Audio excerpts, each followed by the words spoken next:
Hello. So good morning. There is not going to be a lot of formality today. We will just wait for people attending and we will start shortly.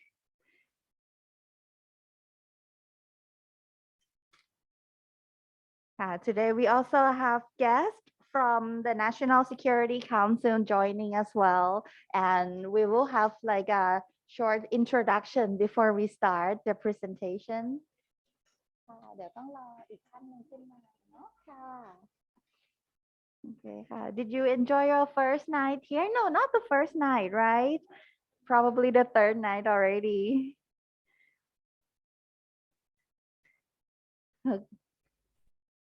Right. Oh, okay. So yeah, on the screen, if you would like to share the slides during the session today, please scan the QR code. It will take you to Zoom meeting and you can share your slides on Zoom. It will appear on the big screen too.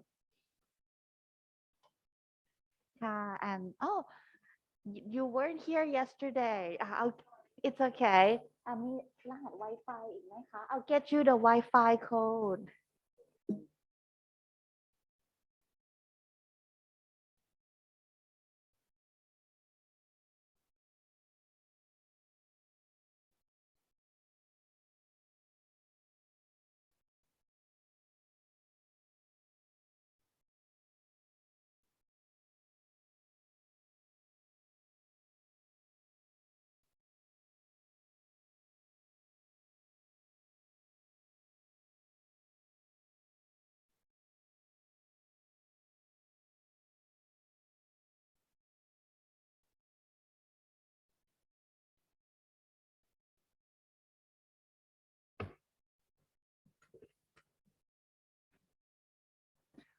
Before we get started, NCSA and NSC we work closely to develop the national IR plan. So the first session is about my presentation, and it's not only the presentation about how to respond to the incident by myself, but we need to find the relationship between us, NCSA, and NSC. So after my presentation, we have a representative from the Office of National Security Council to give you the short brief about how to manage the crisis at the national level. And after that, I think Tracy told me yesterday you prepare some presentation about the principle or framework that you use, and after that we have some discussion. And in the afternoon, if we have any point that we can discuss, it's still open for your side to use that time. For me, even though I have some experience about the plan itself, I still lack of many knowledge or expertise about building up the national IR plan. So it's still open for your side to give us the recommendation. Yeah, that's today's briefing or session.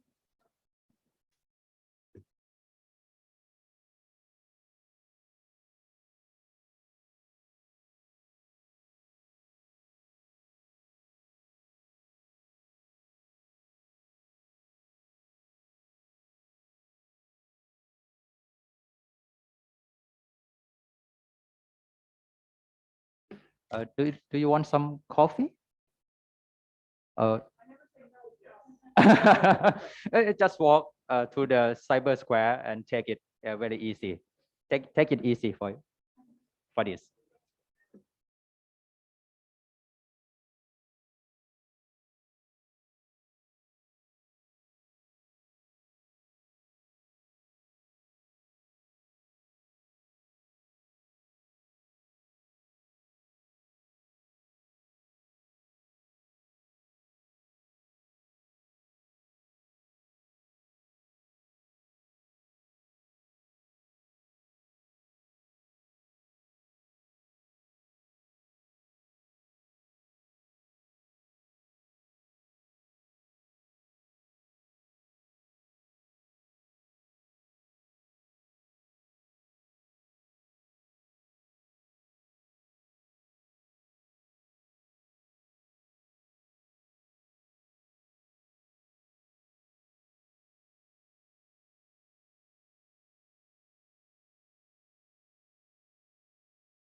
ขออนุญาตเทสเสียงครับ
Today is quite relaxed. You can get your sound like a coffee shop. Yeah, so it's great for us, right? Okay, so now I think everybody is ready for today's session. Just like Group Captain Cadet introduction at the beginning, that today discussion will be focused on the National IR Plan. But today we also have representatives from the Office of the National Security Council as well. That's why I would like to start today with a little introduction. Let's start with the NCSA team and also then the guests. Okay, start with Group Captain Cadet. Thank you. My name is Group Captain Cadet Kuha Kongkit, Director of Critical Information Infrastructure Management Office. I have 7 years or 8-year experience about the cybersecurity, including developing the national military strategy for cyberspace operation and some cyberspace operation doctrine and national cybersecurity strategy. And also I have some experience about developing the policy and practices about the cybersecurity for my own organization before I come here. That's my background, and I hope that we can learn from each other. And I still want to know more how to develop the national IR plan. So please feel free to recommend anything that you think. Thank you. Hi everyone. I am Captain Songrit Kiti Pirachon, working as a specialist of the Critical Information Infrastructure Management Office, working with Wing Captain Cadet. My background is also on security, mostly on the technical aspect of the cybersecurity, but also working on the planning as well.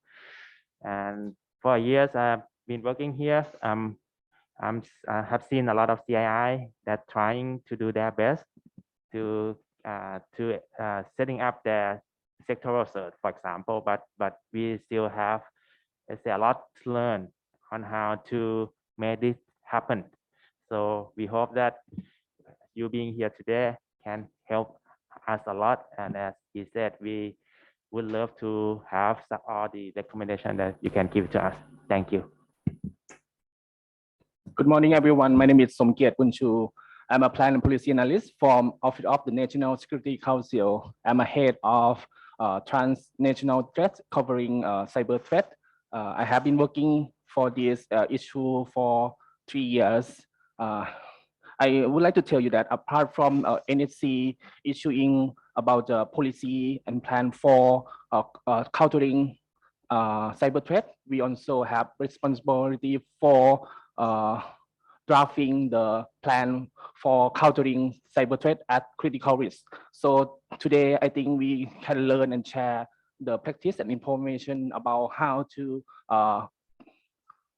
initiate or drafting the plan for tackling transnational crime and cyber threat at critical level. Thank you.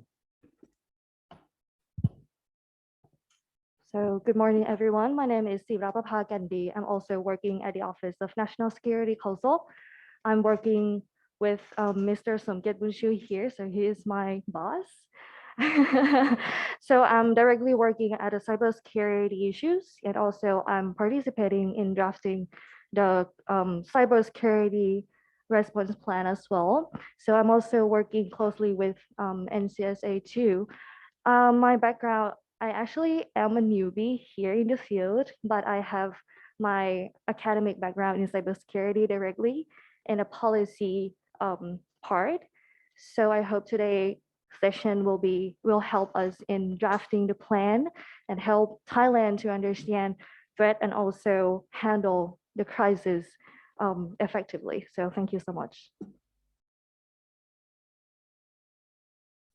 And may I also invite SEI and also a representative from the US Embassy in Bangkok to give a little introduction as well. Please welcome.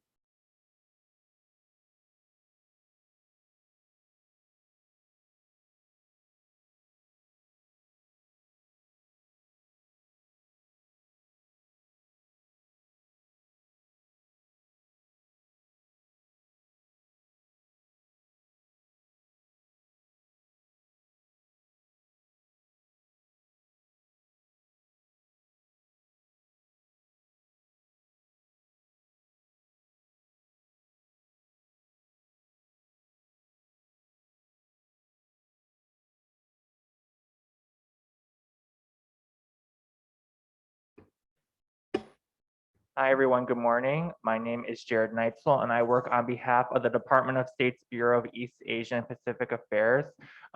In my current position, I oversee and run our cybersecurity capacity building programs for countries in the Indo-Pacific region. So we work with key implementing partners like the SEI, MITRE, and some others to assist our foreign partners in developing their cybersecurity capability. So we're very excited to be here with you today and look forward to the conversation. Thank you. Hello, everyone. I met most of you yesterday, but for the new folks, good morning. My name is Sharon Mudd. I'm with the SCI for about 2.5 years now. I'm working on this kind of engagements with different countries all over the world. I come from a long background of cybersecurity in almost all aspects, but a lot of experience with governance, risk, compliance, which includes the policies, setting up and process related things. Before that, I was in IT operations for about 9 years. So about 25 years of cybersecurity and 9 or 10 years of IT operations. So I have a lot of interesting examples probably. Hi, my name is Dave McIntyre. I've been between the SEI and the financial sector for a combined total of about 11 years of cybersecurity experience. I've done a lot of policy work, audits into like standards compliance, things like that. I've also done training development and a bit of insider threat detection and mitigation work. Thank you. Hi, I'm Tracy Bills, also with the Software Engineering Institute. And as Jared and my teammates said, a lot of our support is on behalf of the Department of State in cybersecurity capacity building. Our team's particular focus is usually at the operational and technical level within the nation. So with your national incident response capabilities, whether that's the national CSIRT or in this case, the incident response plan. And a lot of my background is in national level information sharing programs and incident response. Thank you. So thank you very much. So now that we are all familiar with each other, I would like to start today's session with a presentation from Group Captain Cadet. So the topic will be the roadmap development for National Cyber Incident Response Plan of Thailand. Please welcome. Thank you. As I try to tell you many times, it is not only us to do this. We need to work closely with the Office of National Security Council. However, I think it will be beneficial if I explain a little bit for our plan, so you can understand more about us. I will tell you about the background for this plan, and then who is the target audience for this plan, and finally our plan development. We need to develop this plan. Firstly is followed by the law. The law itself focus on the cybersecurity capability building, and we have one of the main document called Operational Plan for Maintaining Cybersecurity.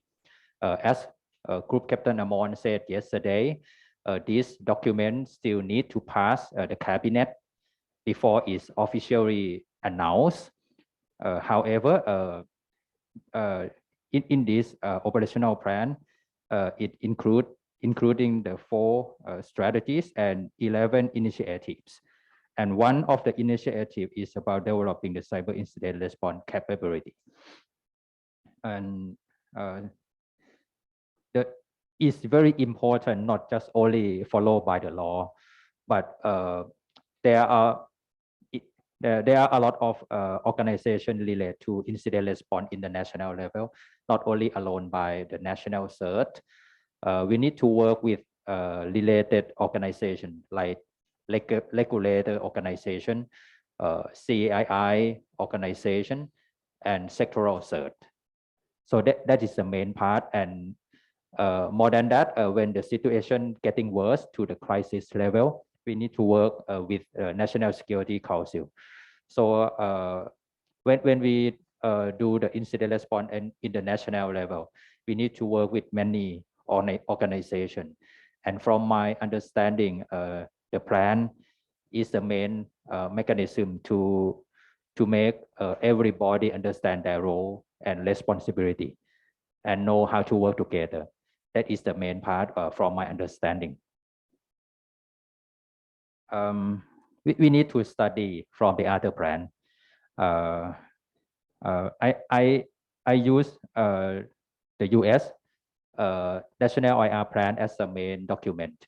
However, I need to study the other from Australia, New Zealand, and also many other countries.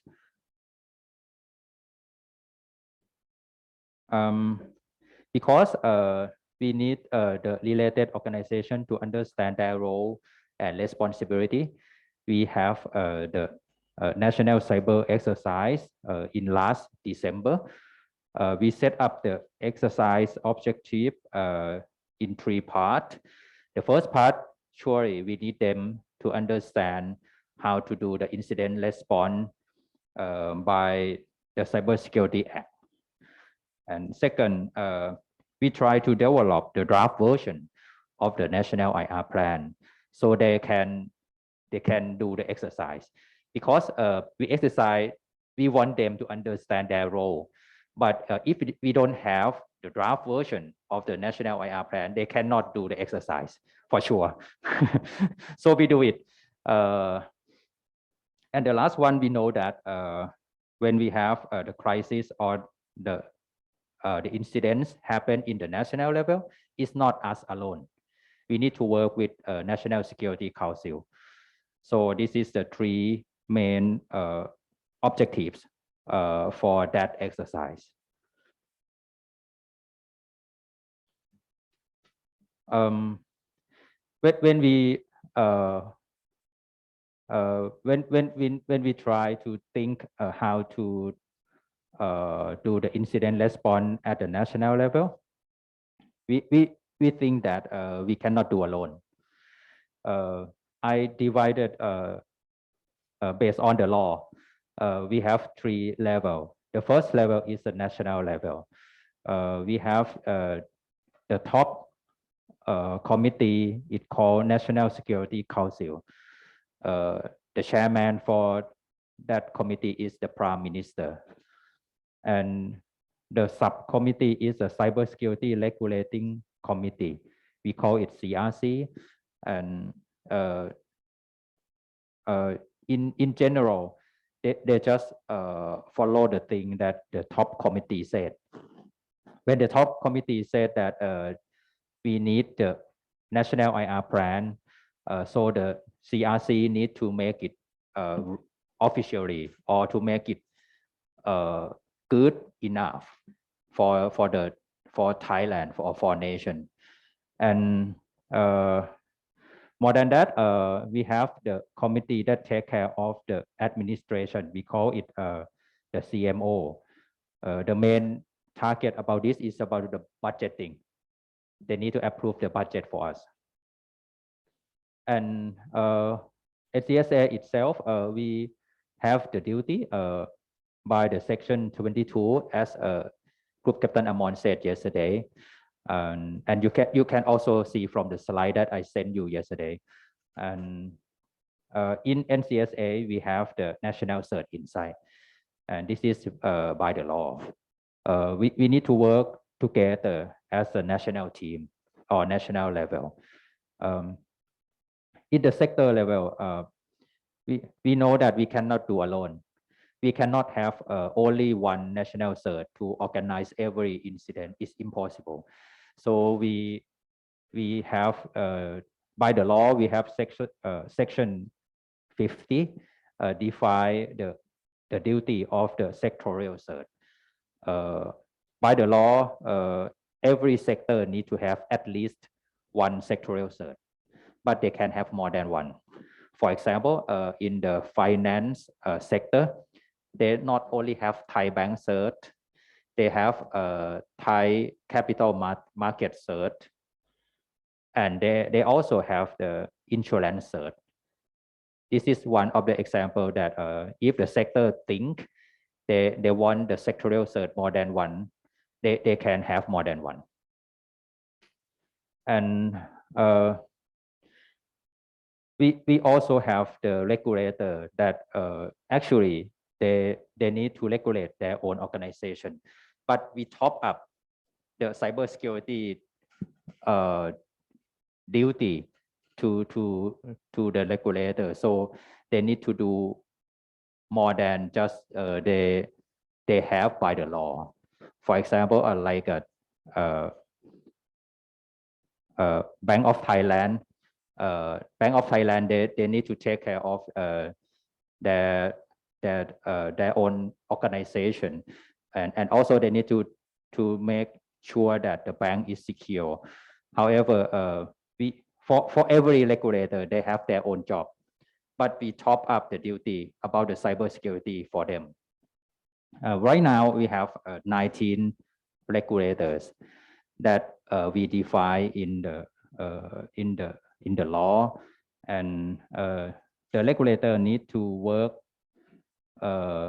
internally with their sub-organization to define the critical infrastructure.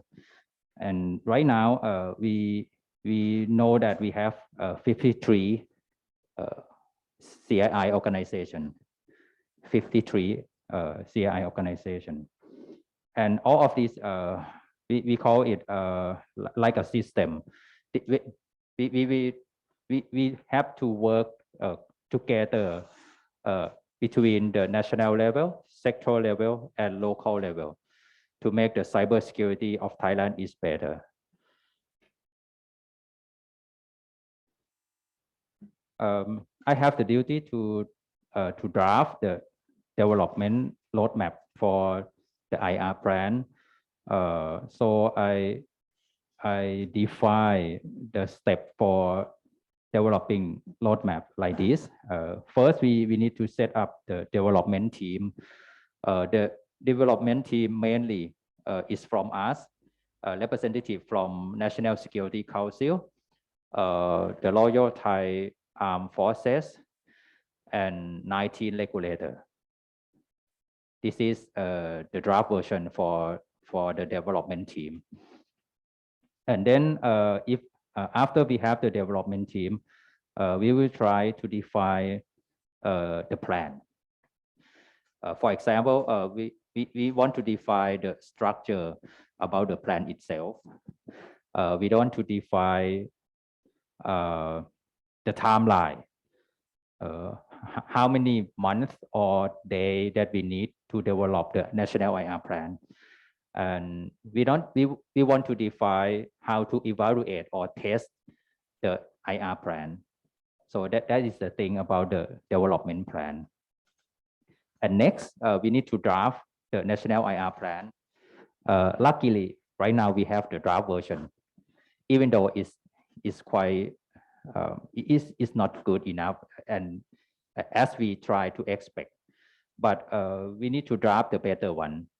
And this is one of the reasons why we need to talk with you to find a way to improve it, to make it better. And after that, after we draft the national IR plan, we need to request for comment from many organizations like regulator organization, CAI organization, and sectorial search.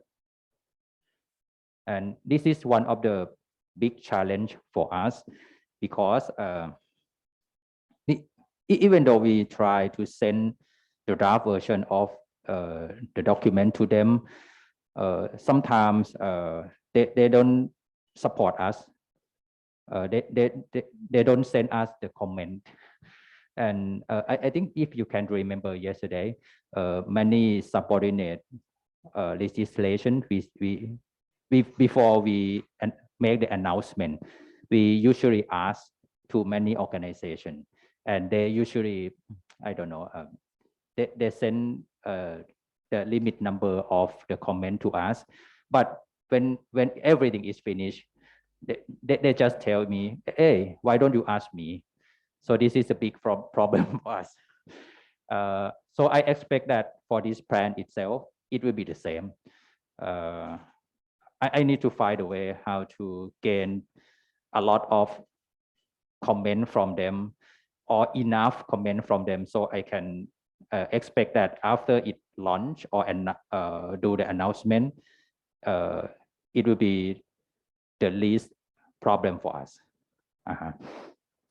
And if we have enough comments from them, we will adjust it, and then we will send it to the approval process. And after we got approval, we will do the publication. We will announce to the public. We will set up the training course for related organization.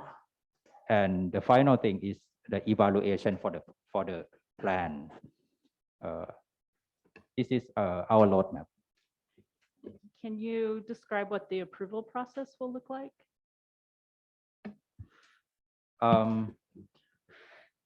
Because in the national level, we have the committee, the top one. I expect that for this plan, we need to get approval from the top board or top committee, the national committee that we have Prime Minister as the chairman.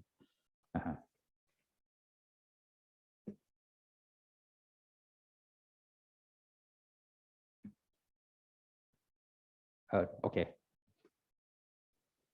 And this is the draft national IR plan structure. I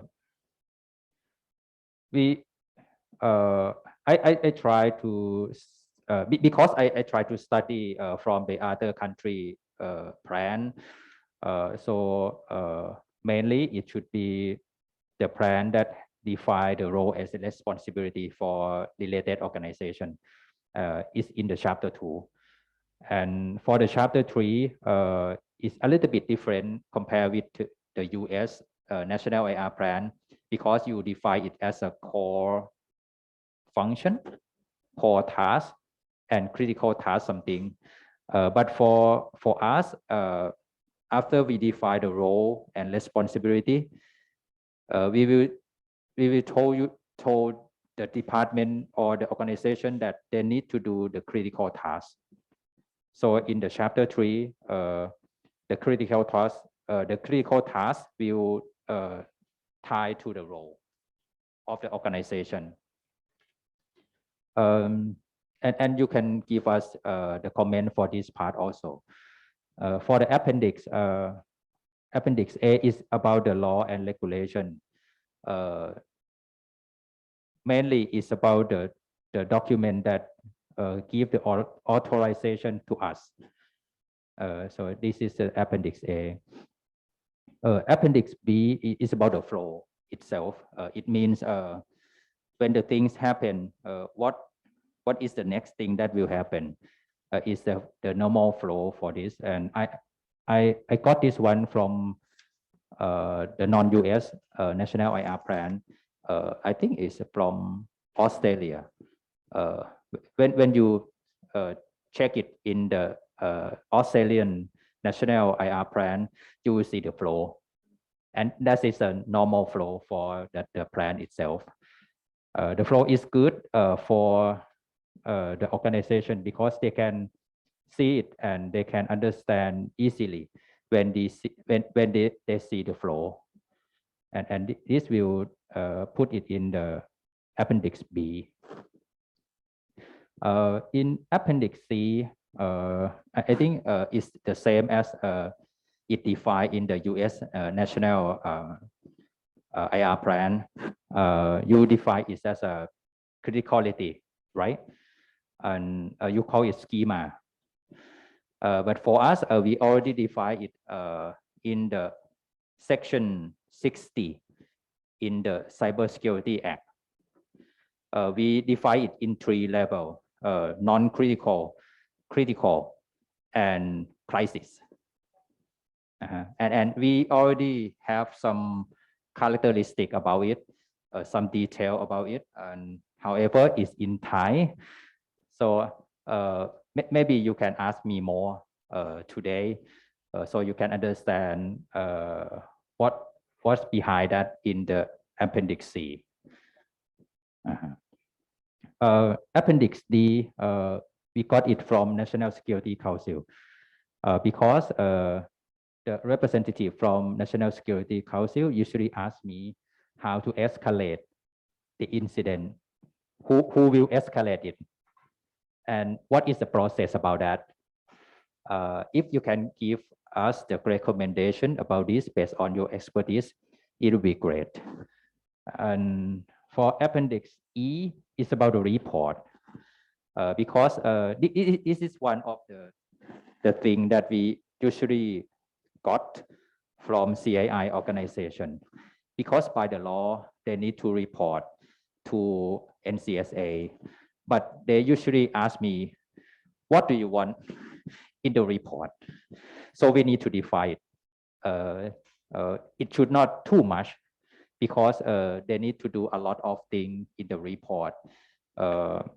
So it's like if it's overload, if it's too much information in the report, they will not want to report us. And it should be have enough information in the report also, because we can process it. This is the reason behind that. For the Appendix F, it's about the operational plan. This is one of the part that we want to learn from your side also, because for the national plan itself, it will not define a lot of detail in the plan, because it's national level planning. So if we want to work with organization, we need the sub plan or organization or operational plan that have more detail about that, so we can work with other organization. I divided the F appendix F into F1, F2, and F3. For F1 and F2 is about us and CSA need to have more detail how to do when the incidents happen, especially in the critical level. For the F3, I think it's NCSC duty to define what they want to do or resources that they want from the crisis level. And the last one is about the distribution of the plan itself. The last part from my plan is about the plan testing. At this time, the national IR plan should be tested in the national cyber exercise. More than that, when the sector do the cyber drill or cyber exercise, we can send this plan to them so they can use our plan to test their process. And the last one is about the cyber exercise in the local level. When the government agency or CAI organization have their own cyber exercise, they can use this plan like a process that they need to communicate with other organization or outside their organization.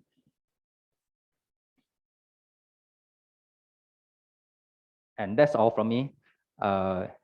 If you have any question, please ask.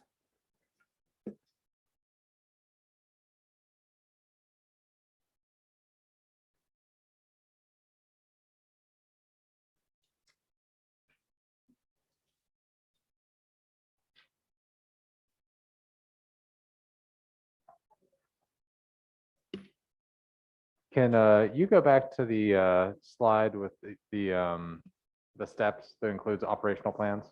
Thank you. Oh, thanks. Yeah. Oh. The structure. Thank you.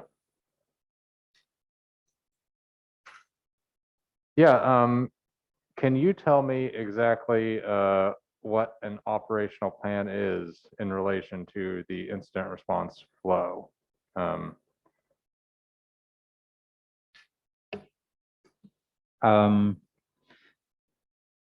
operational plan should define more detail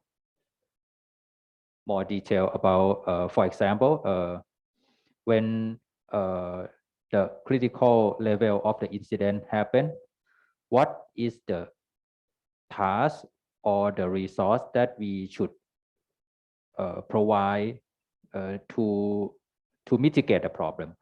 For example, we have national cert. Yeah, sure. And if the crisis, if the incident escalate from non-critical to the critical one, we should provide more personnel. For example, in the normal time or in the non-critical level, we put only 2 personnel at for 1 day. And if we have the critical level, we should put more personnel, maybe 2 or 3 person, or maybe we should communicate to related organization, like we should send the letter to some organization. So this is the detailed instruction or detailed task that NCSA should do when the incident escalate from non-critical to critical level.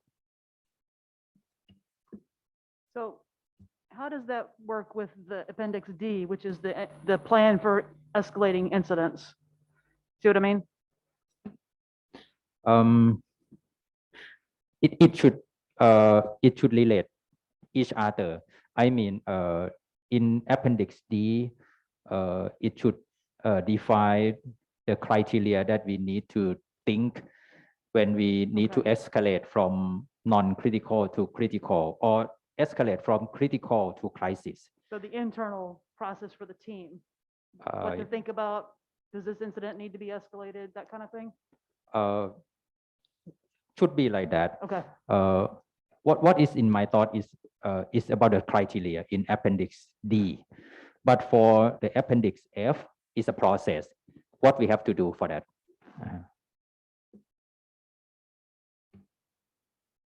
So just how I understand how the structure is going to work, there are going to be operational plans for differing levels of incident severity. Are those operational plans going to be broken down by incident type, or like, or is it just severity and the response flow create an operational plan?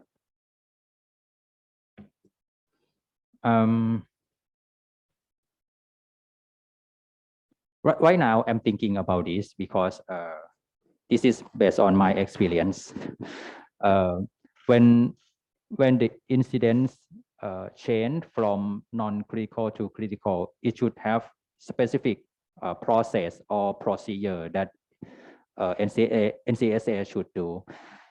In fact, the other organization should do their role and responsibility. And this is, if you have any recommendation or any doubt, you can give your opinion. So to David's question, there's incident severity, which you've defined. There's also incident types, like malicious software is a type, or website defacement. Are those defined in here as well? Do you have a list of what your categories for incidents are? Yes, we have. Okay. It's in the section 60. It's already defined around 9 or 10 type of the incident. For example, some type is about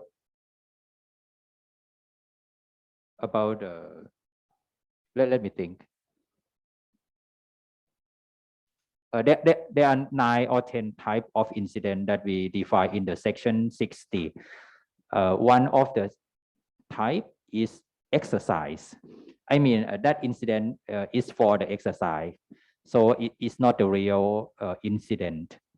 And the other thing, let me check for a while.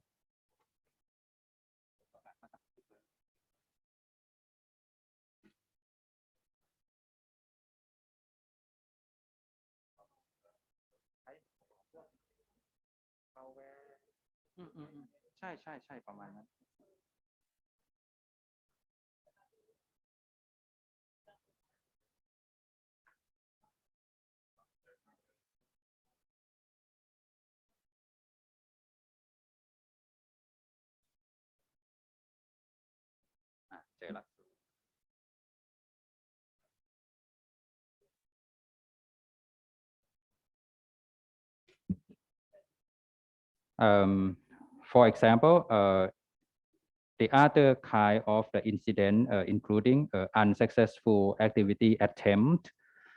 Another type is reconnaissance. Another type is non-compliance activity, or the other thing is malware logic, and etc. So we try to categorize the type of incident as 10 categories or 10 types. And we define that, for example, if there are some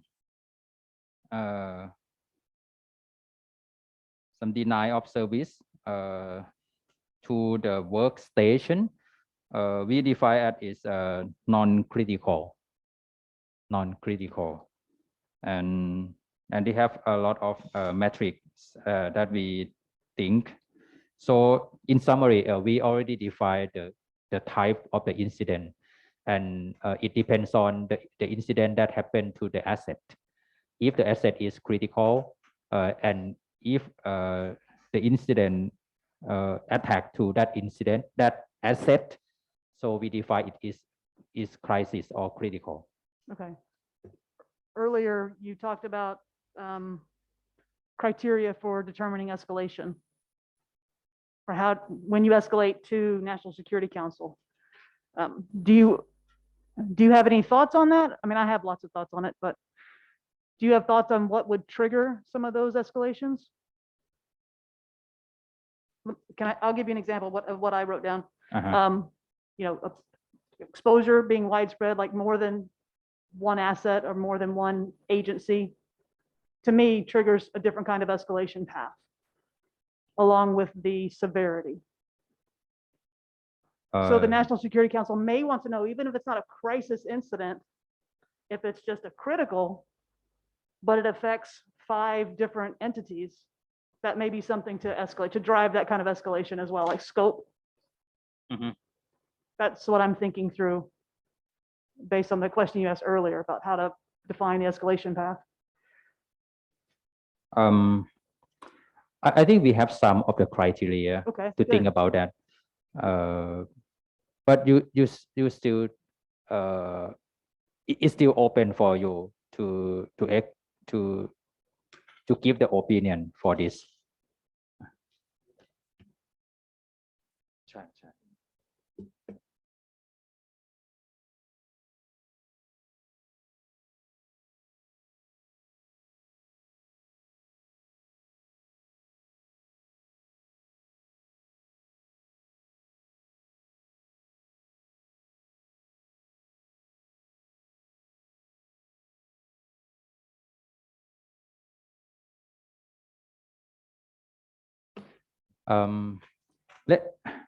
Because this is Thai version, I'm sorry for this. I want to answer your question that we have some criteria to think this is non-critical and this is critical and this is a crisis. Another example we got from Group Captain Amon yesterday. If we have some incident happen that make the people die, or there more than one critical infrastructure got that incident, and it make the people cannot use that system for the wide area. So we define it as the crisis one.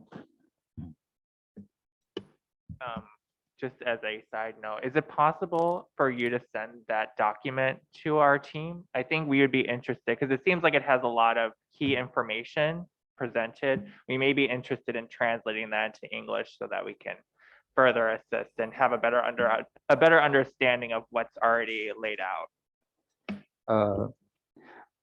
I think we can summarize it.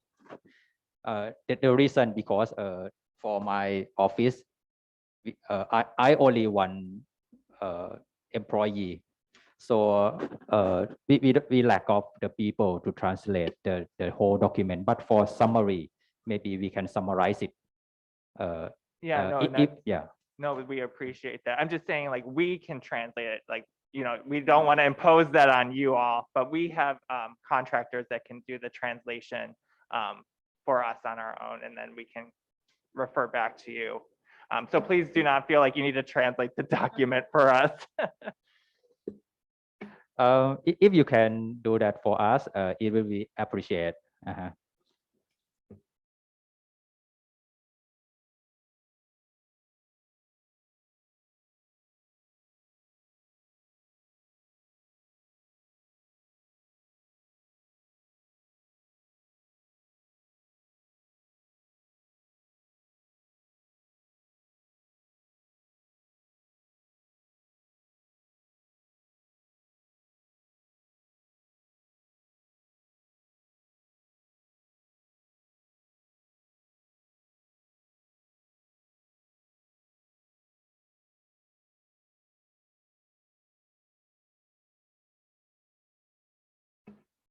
If you don't have any question for my part, we have another part from NSC.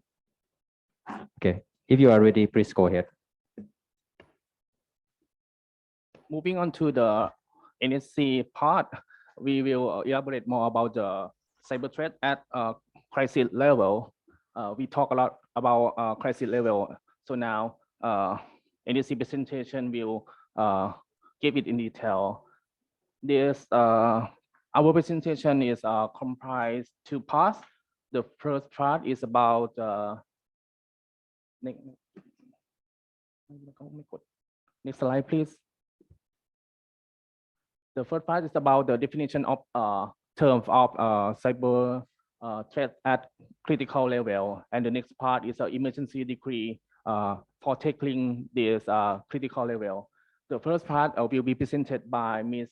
Rประภา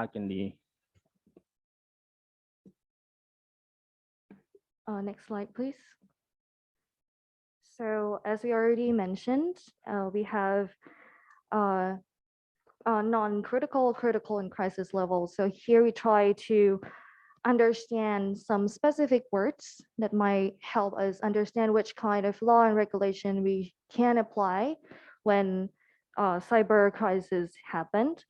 Even though we understand that making clear distinction between cyber warfare, cyber terrorism, cyber crimes, and other kind of cyber crisis is very challenging, and they all can be collide.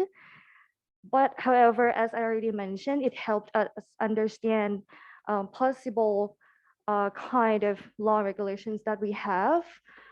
So today, the first definition is cyber war or cyber warfare. So we did a lot of research, law regulations of other countries and also of the United Nations. So we come up with the short summary of the definition. So we consider under the target-based, actor-based, and the motivation-based. So the cyber threats, the cyber war is a threat that we can prove that it is a state or military operation. And the objective is to undermine, disrupt, damage critical information infrastructure, networks, and data of the adversary state. And it may cause physical damage and casualties. So here the target is clearly state, and actor is the state too. And the motivation is that to disrupt or damage other states' infrastructure.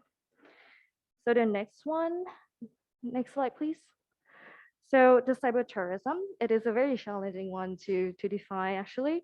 So cyber terrorism is the cyber threats that the perpetrator proved to be a group of people or individuals driven by political ideology, religion, and other kind of beliefs. It aimed at violently destroying, damaging, or disrupting the critical information infrastructure, networks, and data. And it also aimed at causing fear and panic among civilians to threaten and coerce the government to act in accordance with the demands of the group or person who do so.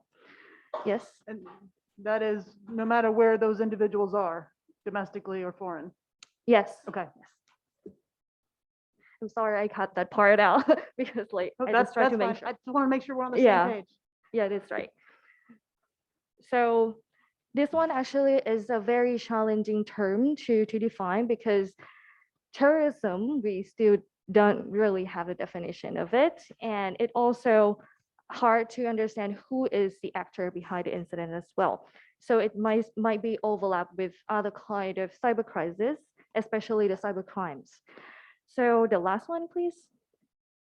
So the cyber crisis or other kind of cyber crisis that is not under the cyber warfare and cyber terrorism definitions, it is cyber threat that cause or is assessed to have more severe effects on information, hardware systems, services, public trust, and national security than those of the critical level. It may include cyber crimes that highly impact on the national and international economy. So especially the National Security Council have also developed the metrics that include all kind of effects that I mentioned here. So it's a very detailed metrics. However, we still cannot share the metrics right now because it is still under the discussion. So after we did a lot of research here, we understand as well that there are a lot of law and regulations to be applied during the cyber crisis if we identify different type of cyber threats. So we try to think about the lean process because the cyber threat can be very fast to spread. So today we have emergency decree process and how the national security will use it. So please. Moving on to the last slide of ONSC, as Ms. Sira said that For the cyber threat, we divided into three kinds: cyber warfare, cyber terrorism, and cyber crisis at critical level. But for mechanism, we use just only NSC, National Security Council, chaired by the Prime Minister, and the member comprising of like the Ministry of Defense, Ministry of Digital Economy and Society, Supreme Commander of the Armed Force.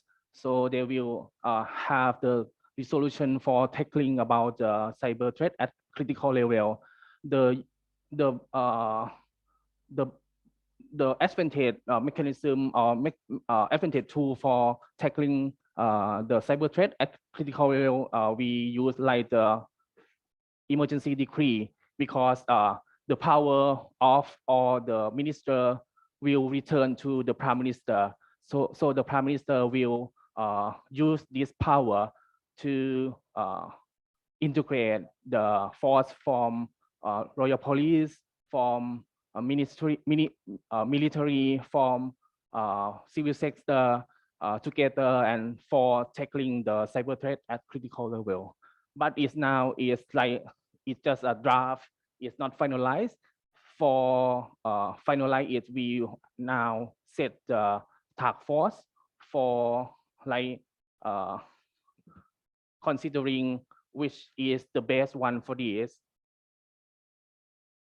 So this is all our presentation.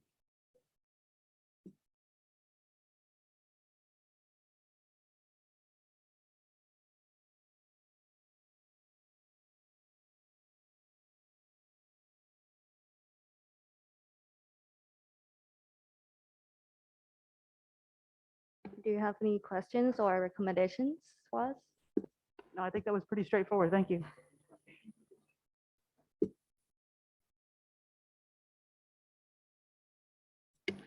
If you have anything to say about the recovery plan piece and how it relates to the incident response plan, I'd be curious. But other than that,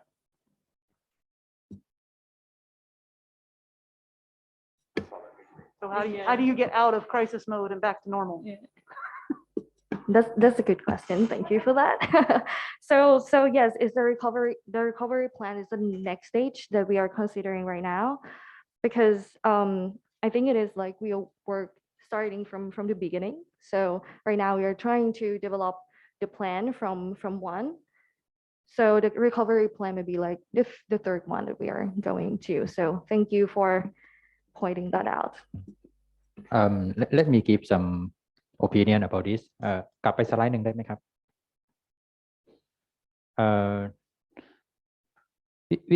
we need to talk between us and Office of National Security Council about this.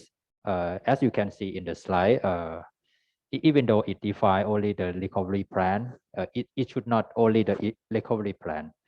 It should include some other kind of plan, like a communication plan, incident response plan, or how to set up the authority to respond to the threat, to the cyber threat, and it's still open for your recommendation. Thank you.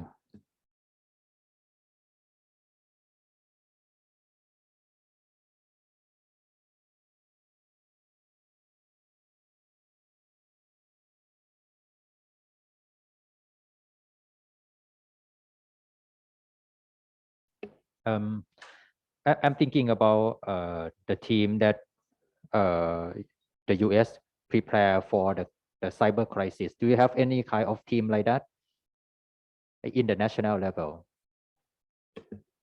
Yes, and I apologize because since the CISA has stood up, some of the way they were doing it has been updated and changed. So I know before they had a group called the Unified Coordination Group, and so it was representatives from all of those that are mentioned in the incident response plan.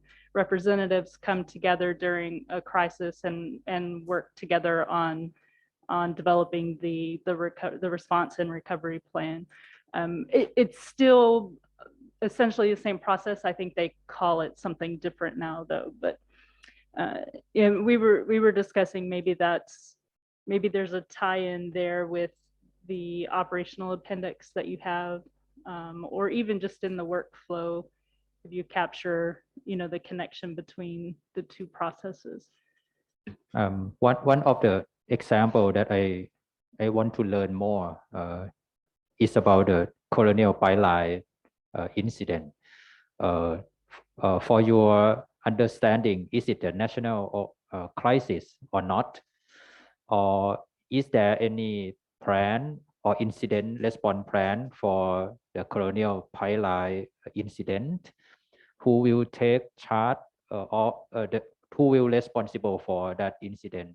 Or you need the task force together, something. This is the thing that I don't know. I think you can share some idea for us so we can make our plan better.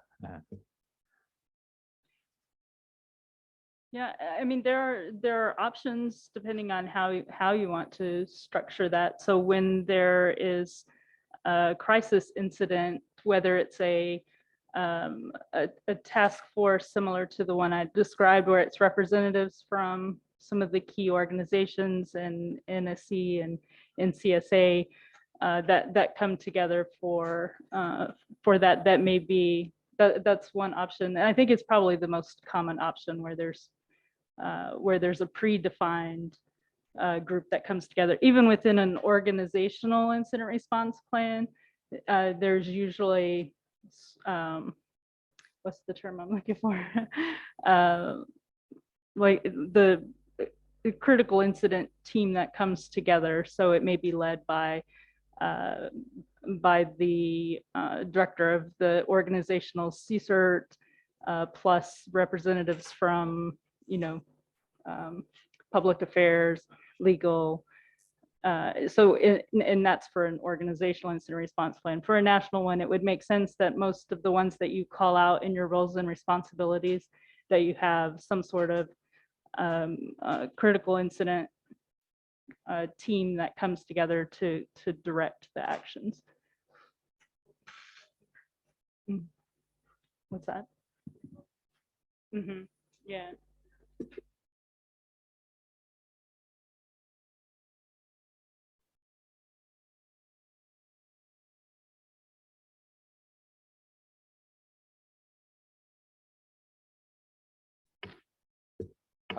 I think that's all from outside.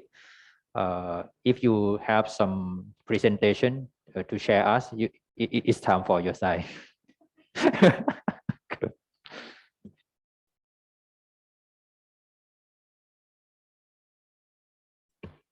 So what we can do is have the slides from the National Incident Response Plan session from the November training event. I know not everybody participated in that, and I know Captain Jadette did, but he has mentioned that he didn't necessarily get to absorb all of it during the session. So what we were going to do is we go through the slides, but we don't have to do it as a presentation at any of the key points that we want to stop and learn more about what you've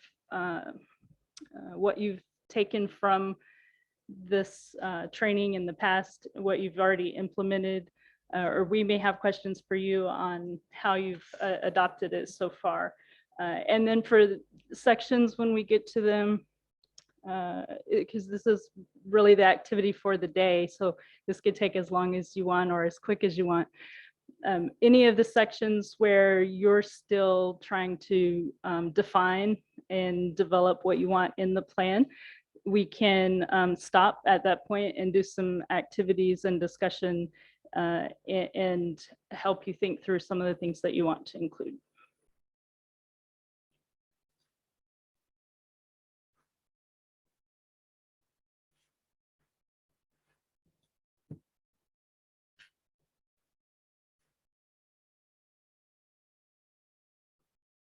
See if that works.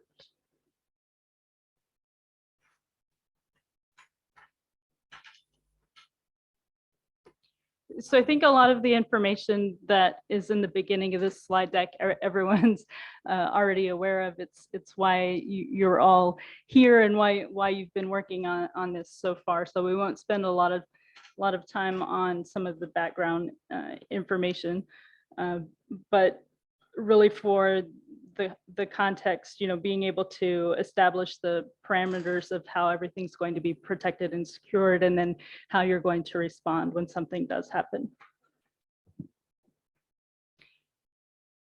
And as Group Captain Jaded has already talked about, I think that a lot of effort's already been put into defining what your critical infrastructure sectors are and what assets that you have that you want to protect.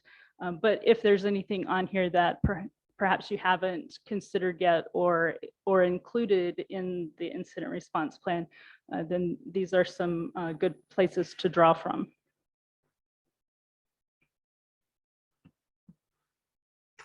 And again, since you've already started working on the incident response plan, you've already identified that you need to be able to coordinate with each other when something does happen. And this is just some of the activities that you want to make sure that you include and cover in that plan. And I think we talked some yesterday, that last bullet is important also. And you've already started capturing that as far as, the initial test of the incident response plan once you publish it, but making sure that you continue to do that on a routine basis and update it as threats and organizational capabilities change. Building that into the long-term plan will be important also. Can I ask about this? Sure. In your opinion, what is the source or sources of lesson learned that you can get to improve the national IR plan? The input for the input about the lesson learned that you can get to use for improvement. Can you tell more idea about this?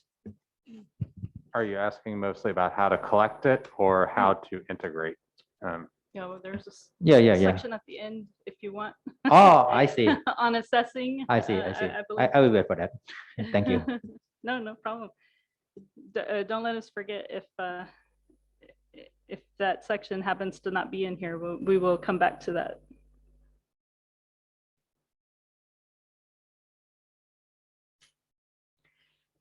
So I think a lot of these items are what you're also looking at currently in standing up the national CERT as well. Being able to detect and analyze events. I mean, you're not going to be able to categorize or escalate something if you're not already either monitoring or having incidents reported in. And so the only reason why I still stop on this slide is because even though we ask a lot of questions and it may seem like we point out, pieces that maybe are still missing, you have a lot of foundational pieces already in place. And so in these slides, there are a lot of these components that you've already started to think about and started to incorporate.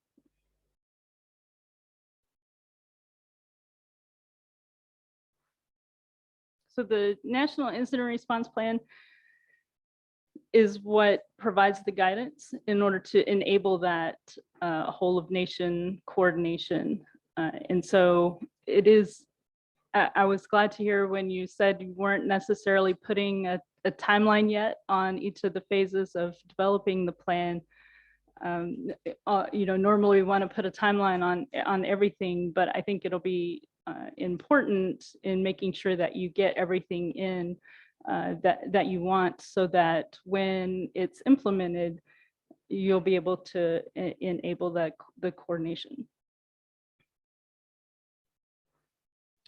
And as you see in the diagram, it's an important component of preparation. So, yes, no, go ahead. Let me give some additional information about this. We already have the secondary legislation about section 60.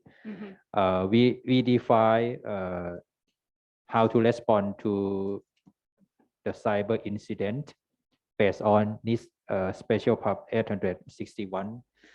So we quite familiar with the NIST guideline, especially for 861. We also follow this step. So if you translate our documentation, you will see this picture. Oh, good. That's why we use it. For too. sure, It's for easy, sure. Easy And for consistency. yeah, thank you.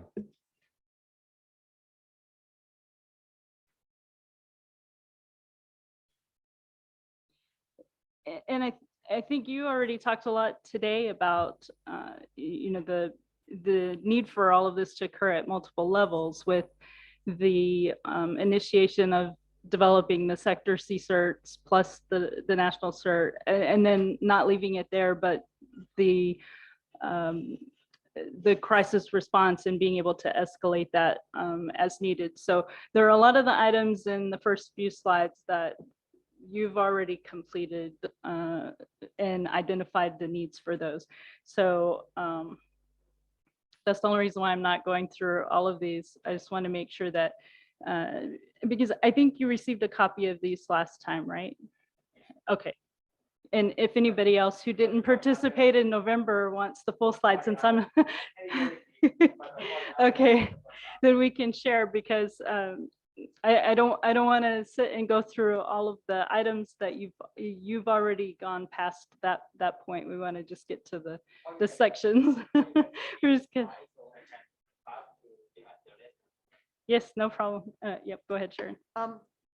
When you were doing your presentation, you talked about wanting to encourage people to develop their sub plans to feed into the National Incident Response Plan. Have you thought about creating a template for them to be able to do that? Yes, I'm thinking. And right now we have zero template to use or to provide them. And we got a lot of questions about the template. Okay. So generally, I usually think about the NIST special pub. This is the source that I usually think at the first time. But if you can recommend us the other source of information or guideline or template, you can give me that source. I think your National Incident Response Plan would be a great source for them, but I'm thinking ways that they can identify where it plugs in, like, oh, this plugs into the Incident Response Plan because I met this criteria, right? It's helpful for people not to have a blank piece of paper when they do that. I just wanted to make sure that was in your plan.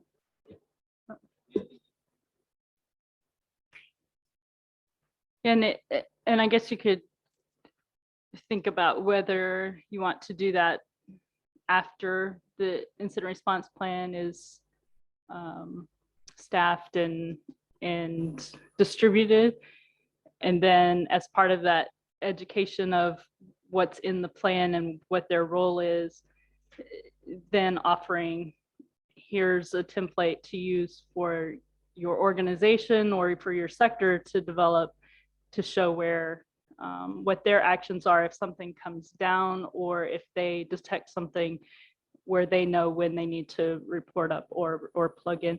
Most of those are defined in your incident categories, and the severity scheme will tell them when they need to report something to you. But it can be helpful if they don't already have capabilities to provide samples that they can modify. So yeah, that was a good point. And I know you've been working some with MITRE and on your own to identify who all of the stakeholders are. Not all of them will necessarily be mentioned in your incident response plan, or you may choose to just focus on your immediate constituents, or you may include sections on when something is reported to law enforcement, or how you're going to coordinate across some of these other stakeholders in addition to critical infrastructure. I don't think we talked about that before. Are some of are some of these stakeholders also in the current draft? Yes. Even though it's quite a few, it is we plan to have more stakeholder defined in the plan. But right now I think we already define some of the main stakeholder in the plan itself. Okay.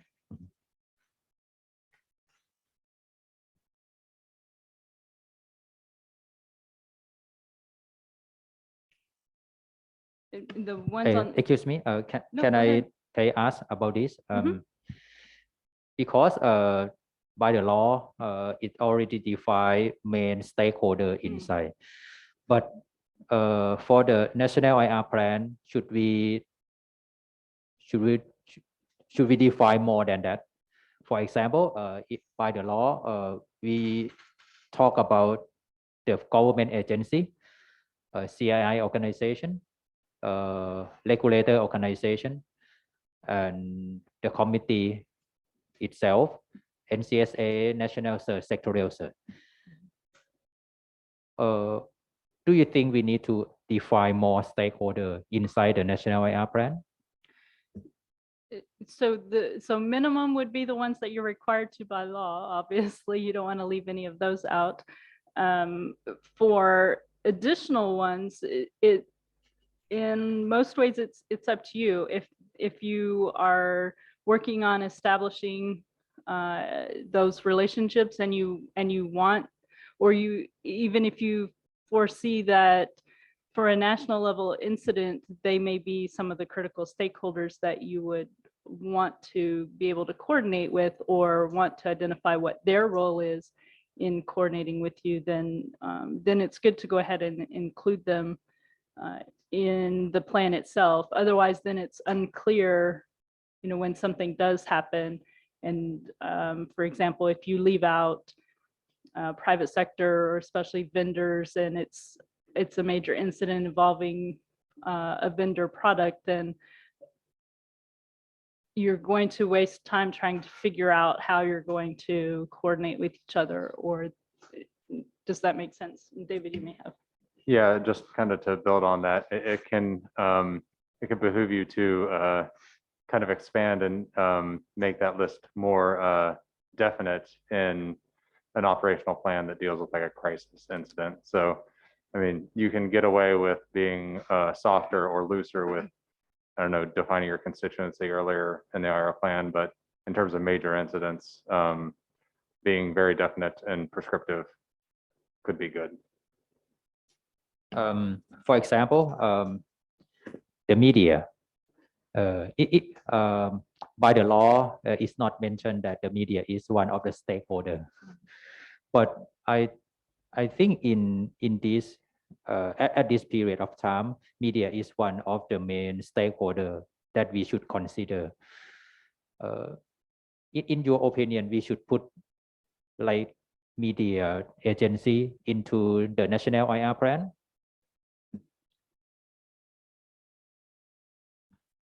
Oh, I think we definitely want to include those because you're going to have to communicate with them at some point in time for public relations purposes.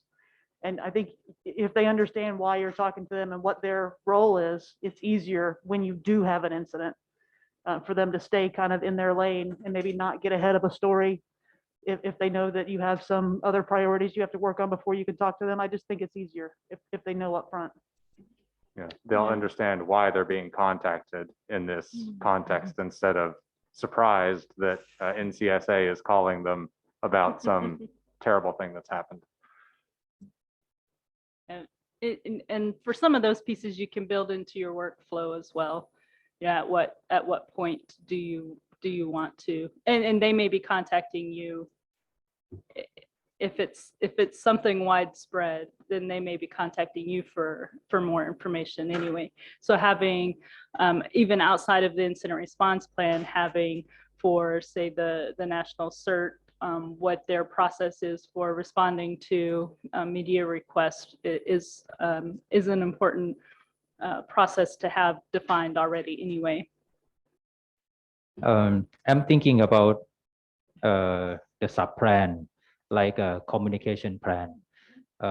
Maybe I can put it into the sub plan instead of define it as a main stakeholder. Maybe I'm not sure about this, but when the incident happened, we have many sub plans like communication plan, personnel plan, evacuation plan, and incident response plan, recovery plan, and etc.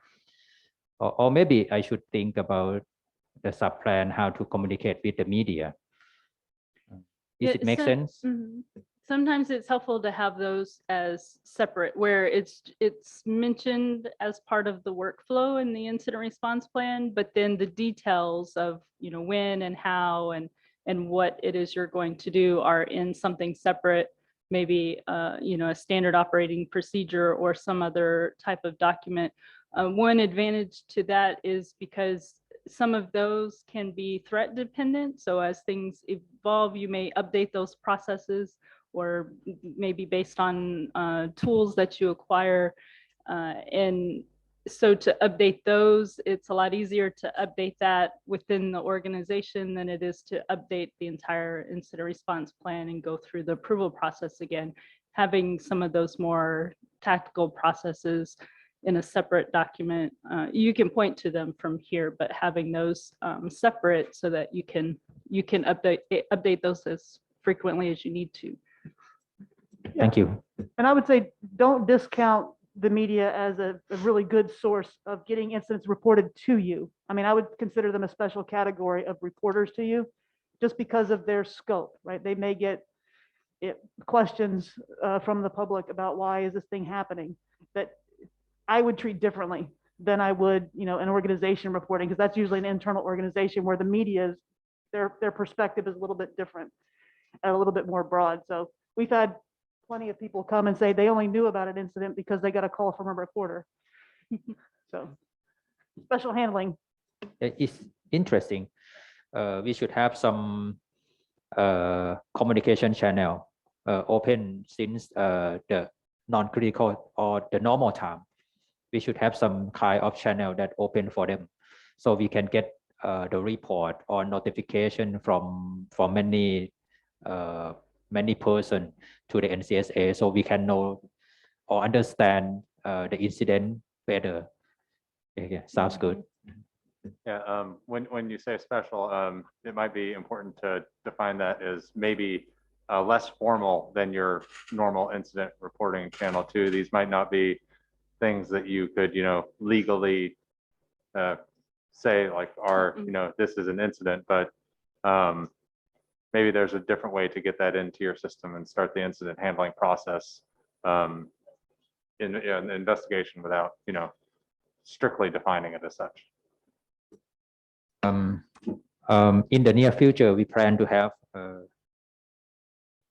how can I say, call center. In the future, we plan to have call center. So this is one of the channel that we can open to organization or the public to report some incident to us, so we can understand more about the incident. Okay, and it sounds great. Thank you. So on this slide, you're already well aware that the National CSIRT will have a very central role in the incident response plan and in incident response in general for the nation. And their primary focus is on supporting the operational resilience of the country, even if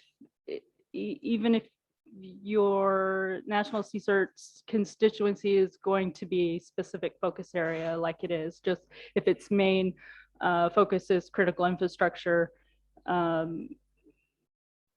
there is still probably going to be some services or items that you're going to want to do for these others. So government organizations and the general public, especially in a crisis situation, you will have processes in place for awareness and informational activities that you'll want to do as well.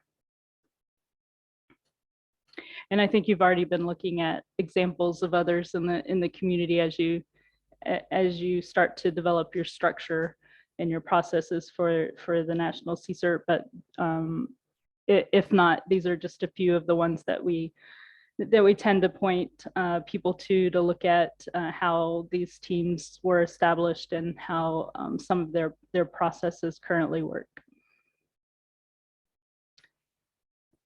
And I don't know if we've. Excuse go me, ahead. can you go back one slide? Sure. Besides the national CERT example, do you have any example about the national IR plan? So I can research more. Yeah, I think the slide that has the samples in here may be the same ones that you've been looking at. I think we have Australia. I have only 3. Yeah, I think those. I want more. So we could probably pull some others and send to you then. Thank you. When I saw your slide, I think they're the same ones that we usually point to as well, just because each one is very different. And I don't know if we've talked before when we've talked about the national CSIRT about regional initiatives that are good to get plugged into as well. So for example, Asia Pacific CERT is a regional entity that will be very beneficial to get plugged into and become a member of, once more of your processes are in place and you're operational. Most of the regional CSIRT initiatives aren't always focused on, say, incident response or assistance in that nature, but more about providing opportunities for regional exercises, training opportunities, but it is also a way to develop the relationships and processes with those in the region, so that when there is a critical incident or something that you want to either share information or receive assistance from others that are seeing it, then being plugged into those organizations ahead of time is very helpful.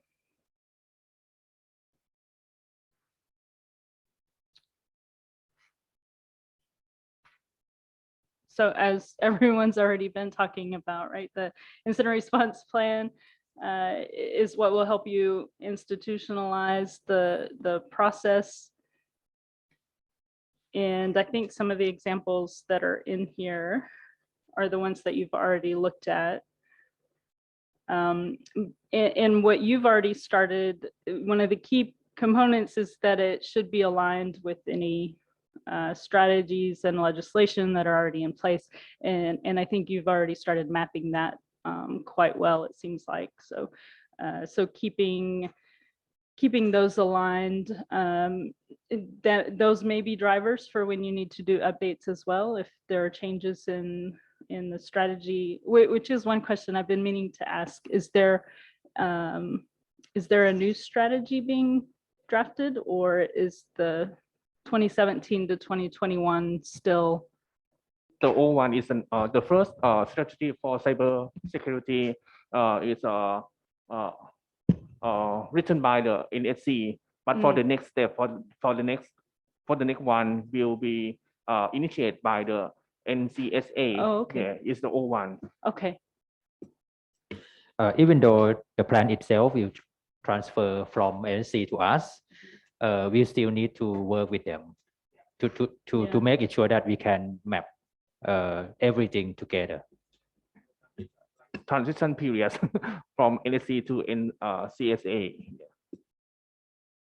You have a timeline on when you think you might have A new strategy. ready or through the approval process or whatever? Do you has to mean happen? for this one? For the new one. Actually, as Group Captain Amon said yesterday, we already have the draft version, but Okay. it is on the process to the cabinet or to the related organization to make sure that that strategy or plan will follow the long-term strategy for Thailand. Okay. Are there any significant changes, or is it maybe a continuation from this one for the areas that weren't completed yet? It's significant change. The reason is this plan itself is happened before the Cybersecurity Act. So right now we have the Cybersecurity Act, and the new strategy will follow the law itself. So this is the reason why the strategy may be changed significantly. But if you can understand the Cybersecurity Act, you can understand most of the thing that will happen in the new strategy. So in summary, it is not the same because the new one need to follow the Cybersecurity Act. Okay.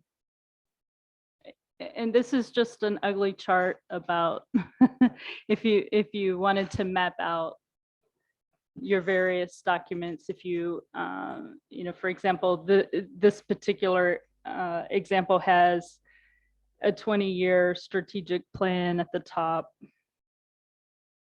This one is still correct. For the new strategy, we need to follow this mapping.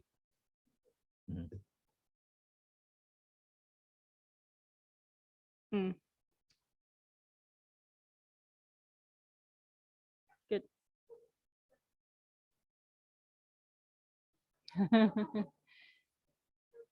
Yeah, that one was just Robin's example, I think. So I think these are some of the pieces that you've already been working through as you were drafting it. So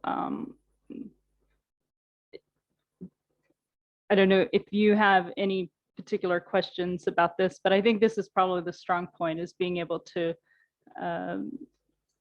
align what's in the current Cybersecurity Act with what you need to then pull out and make sure that the incident response plan aligns with. I think those are the pieces that you've already completed. For this part, we know about this and we already consider about this. But what I'm thinking is about the other part. I mean, when we try to do the national IR plan, it's not only followed by the law. I think about the practices that we should consider. For example, about the incident escalation, about the operational plan, about the communication plan, and many more. It's about the cyber part. It's not about the law and regulation part. So this is the reason why I usually ask you about the practices or the framework or the guideline that we can study more. At the bottom of this slide, I think is something maybe we didn't talk about earlier in your outline for the incident response plan. Do you have either in the workflow or in any of the sections how you would then interact with international partners during a critical incident or during a crisis incident? Not yet. Okay, so that may be a good thing to determine how you want to include that.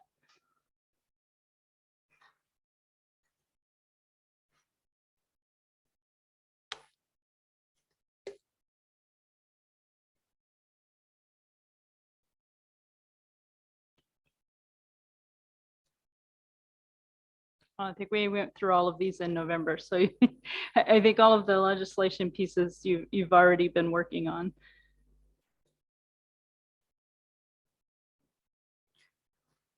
So the next portion is did you want to take a break or anything before we start getting into the more detailed areas? We can take a break for a while. I just want to make sure. Everything fine because we're not on today is informal. Yes.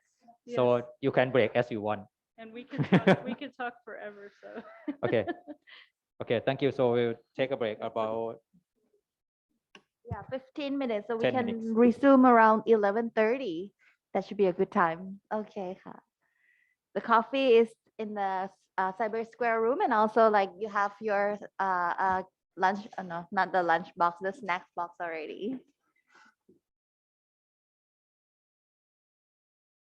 So just to let you all know, the NSC need to leave first because we have important meeting coming up this afternoon. So thank you for today's session, and we will coordinate with the NSC to share our information together. So please have fruitful discussion this afternoon. So thank you for today.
If you are ready, you can start. Yeah.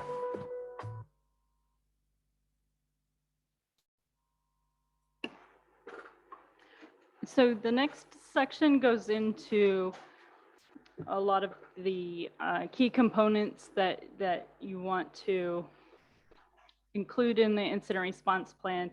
So for each of these, you may notice that some of them line up with your outline that you have already. So in our next, however long it takes to go through each one, because we can, for certain pieces, we can go slowly, and that way you can ask questions, or we can ask you questions to make sure for the portions that you've already outlined and have started drafting, if there's anything that will help you finalize those pieces.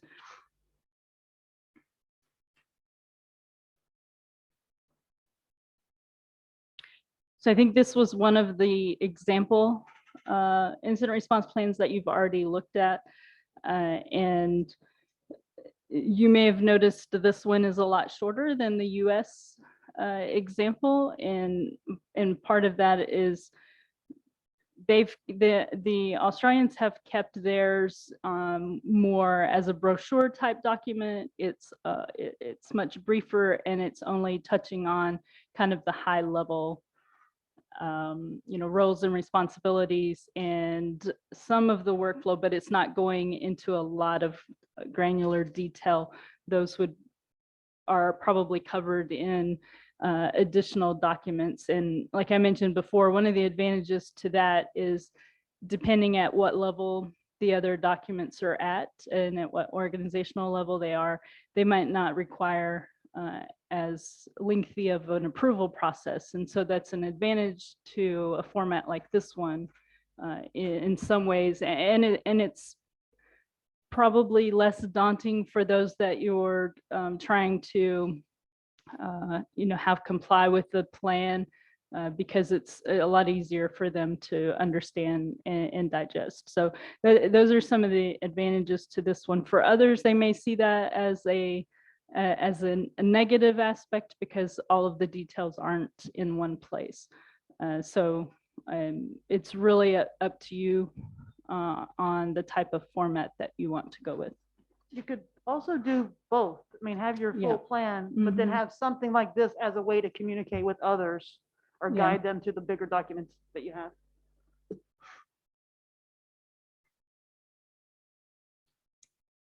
I can't remember, was New Zealand one of the ones that you've looked at already also? Yeah.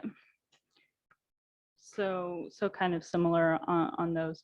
So if you need additional examples, then we can take a look, and I can send you some others if you just want samples to compare. You may find there are a lot of locations that are still working on their plans as well. So just like with the national CSERTs, a lot of places started implementing national CSERTs out of necessity, from the result of a significant incident or something of that nature. So they stood up their national CSERTs, and then it's not until more recently that even those that have had national CSERTs in existence for many years, they're just now developing national cybersecurity strategies or national incident response plans. So that's sometimes why it's there aren't as many examples out there as you would think there would be. Even the mature national CSERTs didn't have some of the other national documentation and strategies or legislation, and so they're kind of working in reverse. So an advantage to those that are just now establishing their national CSERT, for some of them, their strategy came first, and so they're able to align as they develop. So there's no one way. We get asked that a lot. There's not necessarily a right or wrong order to do them in. The important part is just to make sure each one of them stays aligned with the other. Some of the ones from the US example, the guiding principles that CISA includes in a lot of their documentation is ensuring that it's a shared responsibility. So even though the National CSIRT may be the central focal point, even in the incident response plan, there are still other organizations that are responsible for different stages of the plan as well, and making sure it's a risk-based response, and recognizing that it's that unified effort across government. And one of their other points is enabling the restoration and recovery. So that may be the missing piece right now in part of yours, is making sure you have how either who's going to be responsible or what that might look like. Not necessarily a very detailed way, but who's going to be responsible for it, and what some of the process might look like. For operational authority, I think Group Captain Warren talked about this yesterday, so I think that's already outlined in the Cybersecurity Act, as far as identifying what the National CSIRT's authority is, and some of the others, including the National Security Council. So I think those pieces you already have in other documents, but formalizing it in the plan of how. So you have authority identified in the other documents, but now you have to identify what the processes are for executing the authority. Did we talk about requirements for reporting yesterday? I'm drawing a blank. Is that in the law that the people are required to report incidents?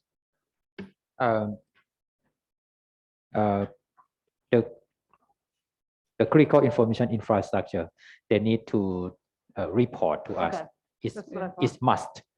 It's must. That for critical infrastructure. Yeah, for CII organization, but for the other organization that not fall into the CII organization and government agency, they don't need to report to us, but they can. I mean, Okay.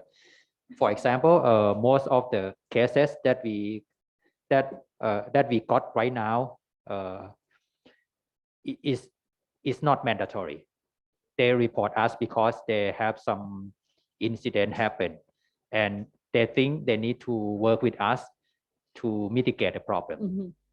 So the general idea is the law define that the government agency and CII organization, they need to report us, but for the rest of them, no need. Yeah. And sometimes for those that don't fall into the categories of the organizations that are required, just being able to point them to the right organization that they should report to sometimes falls on the National CSIRT as well. So if the government CERT does get stood up, then you may have an entity that reaches out to you, and just being able to point them to the right direction. And same with the government CERT, they may end up having critical infrastructure, especially in the beginning. Yeah. As you start to publicize your mission and role and who should contact you. Yeah, because we know that we just start the organization.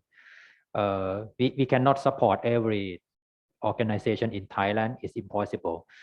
We try to set up the sector CERT inside the sector, so they can manage, or they can do the incident response together with the organization in the sector. And this slide talks about authority and ownership of the incident response plan, and I think you already have that defined. So right now it's somewhat joint, right, between NCSA and the Cybersecurity Council, but is that will that be the same ownership going forward, or it then becomes NCSA's owning the plan? The plan itself owned by NCSA, Okay. but we need to work with NSC for that. To make sure it aligns. Yeah, with to make their sure that process. the plan is sync smoothly.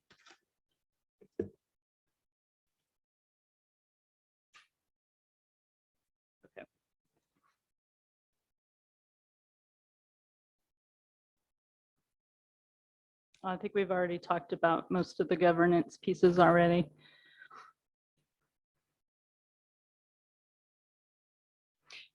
A lot of the items on this slide are I think some of the things you've been working through so far in developing the plan. I know Group Captain Warren yesterday talked about enforcement. So I know for that one, that one will be initially you're approaching it as rather than enforcing, encouraging and helping to build up their capabilities first so that they would be capable to be compliant before you have to enforce anything. So I think that's a good approach. So some of these items like monitoring for non-compliance, I think some of those things will probably come later. Yeah. And I think you already have the responsibilities documented. And then just recapturing those in incident response plan will be important. All right. Now, if I remember correctly, the definitions for incident and then what the Security Council talked about earlier as far as the the severity levels, those are already defined in the Cybersecurity Act, correct? So like here we have the examples that are given are, we refer to them as incidents of national importance. And I think your categories are critical and crisis are the two that would probably fall in equal this this section right here. Yeah, I think all of these are already covered in your severity scheme. All right, so these I think are the ones that we wanted more. Can you go back? Yeah, sure. In this slide, it said that ensure incident of national significance are documented in the standardized fashion. Can you explain more about this? What does it mean in the standardized fashion? Or we need to define that standard? Yeah, I think one of the important aspects is to make sure everyone's using the same definition. So the way you have them laid out in the Cybersecurity Act, it's good that you're also carrying that over into the incident response plan, and then just making sure in this case, the CII organizations are also following the same definitions and severity scheme when they're reporting. And because then that way there's no confusion about whether it really is an incident of national importance or not. Yeah, that's usually the main piece, is just so that it's consistent. That way, if you say we have a critical incident, or if someone reports something to you saying it's critical, you know that it matches with what you would treat as critical. Because if they've mislabeled it, or if they're using some of their definitions, then that can get confusing on whether it needs to be escalated or not. I see. Thank you. Yeah, with regard to people using other definitions too, strangely, you can have problems actually with teams that are more advanced because they think they know what critical and crisis already mean. But your teams that are starting up new CSERTs for an industry sector, they'll be adopting your definitions. but the ones that may already have definitions, you're Yeah. going to need to talk to them and make sure they understand. You're getting them to change. I see. Yeah, thank you. For example, for TB cert, like, do they already have severity scheme that they use internally or within the sector, or any of the other sectors? Or maybe we ask them We on don't know. Tuesday. You can ask them on Tuesday, right? next week. Yeah, Tuesday. Tuesday. Okay. Yeah, maybe we'll ask them, because then that will inform you on how much you're going to have to educate some of those that already have existing teams on getting them to modify their process. I quite agree that we need to clarify about this. We usually got a question about how NCSA define the incident. Sometimes they don't agree with us about the categorize of incident, or about how we define the criticality between not critical, and a crisis. Yeah. It's not quite clear for them. They usually ask me or ask NCSA about this. So I agree that we need to clarify about this with CAI organization, and including the sector cert also. It may be accurate for them to have something that's critical to their organization, to their sector, as long as they can translate their definitions to the ones that you need, or only escalate those to your definitions. That's what is really key. Well, that's actually good segue to the next slide, because while most of that previous conversation was about the critical incidents, just for general incidents, having the criteria and definitions for those different categories of, I think you said there were, you currently have about nine categories that you're using. So being sure that you're each using the same one.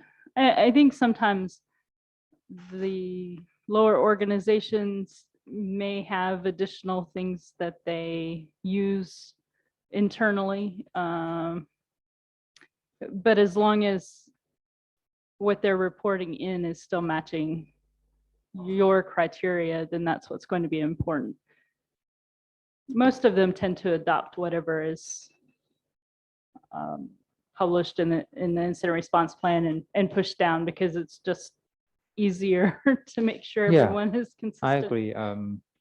This is also the thing that they usually ask us. They have their own definition. They try to map to our definition, and it's not easy for us.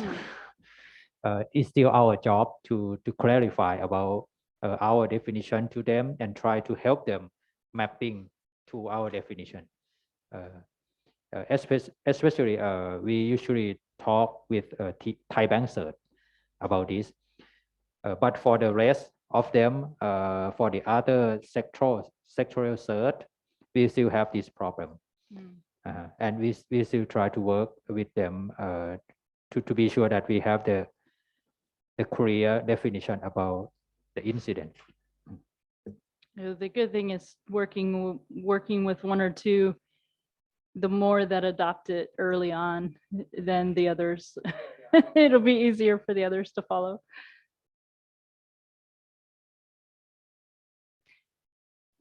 So we added, in yesterday's discussion on the 5-year plan, one of the things that we suggested adding, since you had the information sharing platform was in there, but not incident tracking.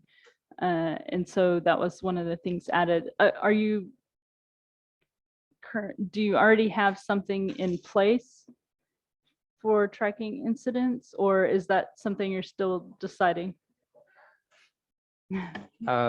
I think they are trying to set up the project about the incident tracking system. But if you can recommend us about the framework or thinking, it's still open. Yeah, some of the items on this slide go is just list of a lot of the common fields that that many teams require in their incident tracking system. They may not all apply to every team, but these are the most common. David, were you going to say something? On next Tuesday Oh, that you were you gonna will meet insert team, you can propose this and you can explain them more about how to do the incident tracking in the national level. In the Monday session, the session with the cert. The session in the morning, because in Yeah. the morning you will actually we invite the secretarial cert to hear in the morning also. But you can start from talking with national cert in the morning, and you can let the sectoral cert representative to ask is open for that. Okay. But for the afternoon, you can specific to the sectorial cert capability building. Okay. Yeah. And I think it's very difficult to manage the cyber incident at the national level. It's not like a local level that they just monitor the incident in the SOC, and when the thing happened, they just think this is the incident or even that's a local one. But for the national level, there are many criteria that they need to consider. So you can give some idea how to manage or track the incident at the national level or even for the sectoral level. Because based on my understanding, sector cert cannot track the incident for the CII. They just coordinate with national cert, and they just got some cyber threat information from CII, and they try to anonymize it and share to the other, so they can get the benefit from this intelligence. Sector cert cannot track the incident for CII, but they just get the cyber threat information from some of the CII, anonymize it, and share to the rest. This is my understanding. And I think while it's different than some national CSIRTs that are covering things such as government systems where the incident reporting is required from each agency, receiving from the sector CSIRT, I guess as long as there's a field including perhaps like what sector it came from for analysis purposes. I know it's the same way in the US with the ISACs. They usually anonymize what organization it came from. I can give you more information about this, like the sector and the sector cert inside the sector, right? Something like that. So you can understand more about the sector cert. Do you mean that information from me? On how they're currently, yeah, that would be helpful to see what they're able to receive, because then that determines what they're able to give to you. Because maybe if you're not receiving incident reports, then you might not. Does that make sense? If they're not taking in incident reports, but just taking in. I can provide you some more information about the sector cert, but for their own process or or don't- SOP, I don't know. you Hopefully not. need to ask them by yourself because I don't Okay. know about Okay. it. Okay. Well, let me go back a slide. So do you have any, have you started thinking about for incident tracking, what fields you want reported to you? Do you mean for a national cert? Mhm. I don't know Not yet. because it's Okay. not my part. And, Oh, okay. but I think you can ask them on next Tuesday. On Tuesday. Yeah. Okay.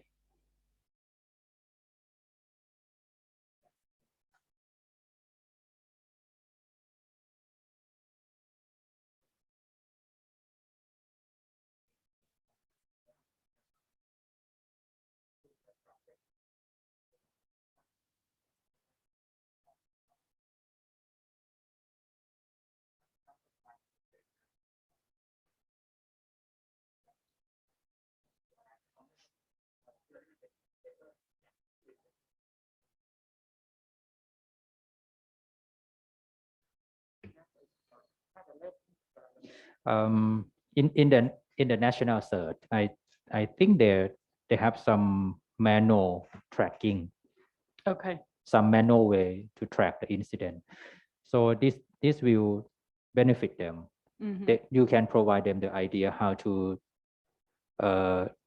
improve the incident tracking in national cert. Yeah, what helps a lot of teams is to make an online form so that the fields that are required to be reported to you, they have to fill them in on the form. But then it's also easier because you're receiving everything in the same format so that you can do things such as automating it into your tracking system and some of the initial triage type of steps so that you know what category you're looking at, if this is something that's going to need to be escalated, if it correlates with other incidents you've received from other organizations. But also it still helps to have multiple ways to get a report in. So whether you have the form, on your website, but having the ability to take incident reports from email or phone as well. And in the Yeah, go ahead. Well, I mean, in the future, if you want to do even more integration, I mean, this can be platform agnostic, but you and I were talking about MISP Circle earlier. I mean, you can create your own MISP instance outside of Circle that includes only yourself and the CII folks, determine what fields you want, and they can integrate via some connector that material from whatever they're using to track incidents, which is probably just their IT ticketing system, into, like to spit out like those particular things they want to send via MISP to you in an automated way. So, I mean, there's a way to make this on a smaller scale that's not too heavy of a lift in terms of labor. And from what I know, the insert get the incident report mostly from email right now. So somebody sees something, they report to us. And if we find something, we tell them. And for most part, for the incident, they mostly call us first. For the CAI, ask us like what to do. So we tell them, okay, this is what you have to do. You have to somehow send us a report that some incident occurs. And if we talk to them, if we can help them, we will. But and after that, I don't think they keep any, like you said, any field, anything important that need to keep track at the moment. But I think they're in the progress of doing that as well. Well, kind of building on what Tracy was talking about too. I mean, when people are sending you emails, like, I mean, you can provide them with a website to do this stuff too, but you can also provide them with email templates And if you provide them with a template that you know the layout of and the breakdown of, you can make it machine readable on your end and simplify that whole process for yourself. And those are things that'll help while the team is small, right? Because then you frees up some of your time for actually looking at the incident instead of having to manually input it. So the next part talks about the severity levels. So similar to what you already have the 3 severity levels that are predefined for you. I don't recall, do each of those already have descriptions of what, so if you're looking at incidents, if you know that is the critical and crisis, those are already defined so that you know if something comes in, if it meets this level or not, or are those pieces that you still need to develop? Actually, we already have the description for Okay. each level of the incident. It's already defined in the Cybersecurity Act.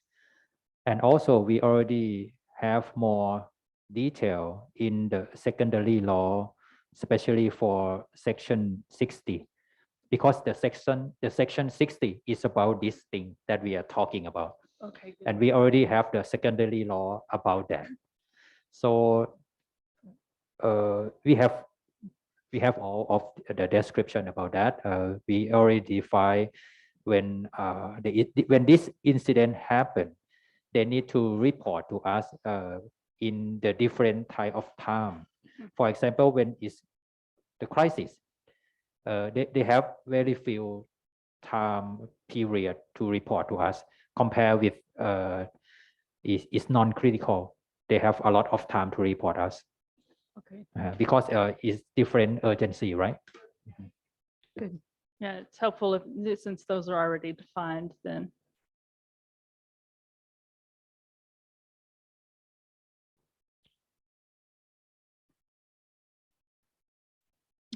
And then these are already what you have based them on, so.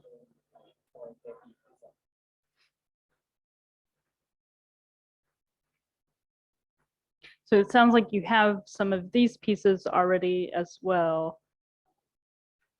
So tying in the severity levels with what the response times. Are some of these other areas also, I don't think they're defined in the act, but if you've already expanded on these in the incident response plan yet. For example, you already have the time frame that each of those 3 severity levels have to be reported. Are they defined yet by like what the communication requirement is for each one? So I know it was touched on earlier as far as, so if it's crisis, then it has to be reported to the Security Council. But then I know you also mentioned you may need a communication for plan. that communication, we not yet define. Yeah. Those are the pieces. But we already defined the time frame between CAI organization and us. Right, so. Okay, for info coming up. Yeah, and say part of that is you acknowledging that you got it. Yep, I got it within yeah. a certain time. Like a lot of teams have a 2-hour window or a 5-hour window or whatever. That you can, when you get a report, you can look at it, see if you have any other questions, and then let them know that you've got it and you're working on your end. I see. I agree. Yeah. And then just ongoing responses. Maybe for critical, you will commit to them that you will let them know every day what's going on. Right. And this is interesting. Some of the CAI organization asked us about how many times the CAI need to wait us to respond. Right. Like a minimum time that Yeah. NCSA need to respond to them. So this is the thing that we need to think about. We not just receive the email and we silent. We require to respond to them in the specific time frame. Yeah. At least once a day, unless it's very important, very urgent. Mm, But in a typical case, it's within a day. yeah. It's just really helpful so they don't feel like their stuff has gone into a hole. Yeah. I agree because sometimes I got the question like that. Yeah. They need the specific time that define that how many times they need to wait for our response. Right. So their management is already yelling at them about why this is not resolved yet. It's always helpful to have the information. That's all. Do not have that kind of time frame setting up. But once we talk about the different level of the crisis, then I think will be very helpful to them as well. And there's some like pretty basic automation that can kind of like if not like provide them useful information, provide them assurances that it's in the system. Like if an email is looked at with containing incident information, there can be an automated system that has like, yes, this has been seen, or yes, this is now in the incident tracking system and being analyzed. Like those sorts of things that don't really tell them much, but they let them know that it's being worked on, or triaged.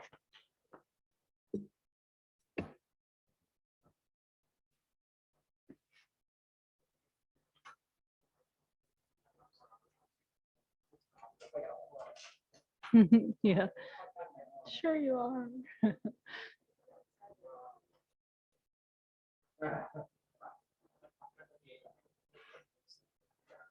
David, is there anything you want to talk about on the slide? This is a kind of an example of matching the severity with I think the criteria column is similar to their like categories. Yeah, I think they have like the first column, but whether it's been matched up yet or not. I guess my mic was on.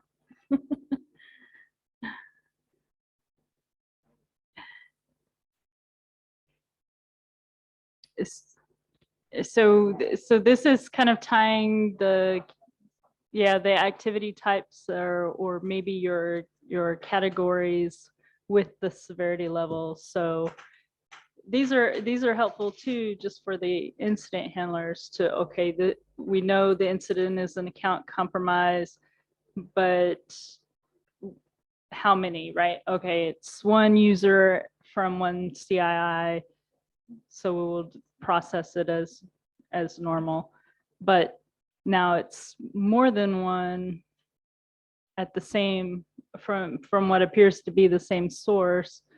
So maybe it needs to be a higher priority or severity level. And then, for example, maybe it's multiple users at multiple CIIs from the same source. Yeah. We already have something similar to Good. this, but I'm talking with my friend how to make it better compared with this one. You mentioned an example earlier, and I just wanted to revisit it real quick in terms of like the category of incident reconnaissance. You mentioned that is usually like a low priority thing, but is there any mechanism there for revisiting that in terms of scope? So a reconnaissance of one computer is obviously unimportant. Reconnaissance of the entire like systems in a critical infrastructure sector is very worrying. So is there, with it, like I know it's even defined in the law, it sounds like. So is there any flexibility at all for changing that severity? I got your question, and I think I quite agree with you that even though it's just reconnaissance, it depends on the target. Yeah, and we need to think about this. together with the CI organization. I agree. But right now, we just define the broad idea about this. It still need to give more detail how to consider about this. It's still ongoing job to do for us. And as you mentioned that I would say very quite difficult to change the law. But I agree. But this is our first time. We would think we would take that into consideration when we write something like this next time. Because I agree because in the cybersecurity field everything changed really quickly. One thing that appear in here probably become obsolete later on, and the new things come up, and we have to change the law, and then it become very difficult. But again, we thank you for this kind of input that we will try to do our best. Well, the reason I bring it up, it's not uncommon for these things to like be classified at too high of a level necessarily, like in terms of like denoting what's important and what's not. But you yourselves can kind of get around that a bit. You can have a internal standard operating procedure or something like that that will like basically like if a particular incident of reconnaissance, even though it may be tagged in the external system as low priority, if it reaches certain thresholds internally, it can still be triaged and analyzed in a more appropriate manner. So there are ways to handle it inside the organization.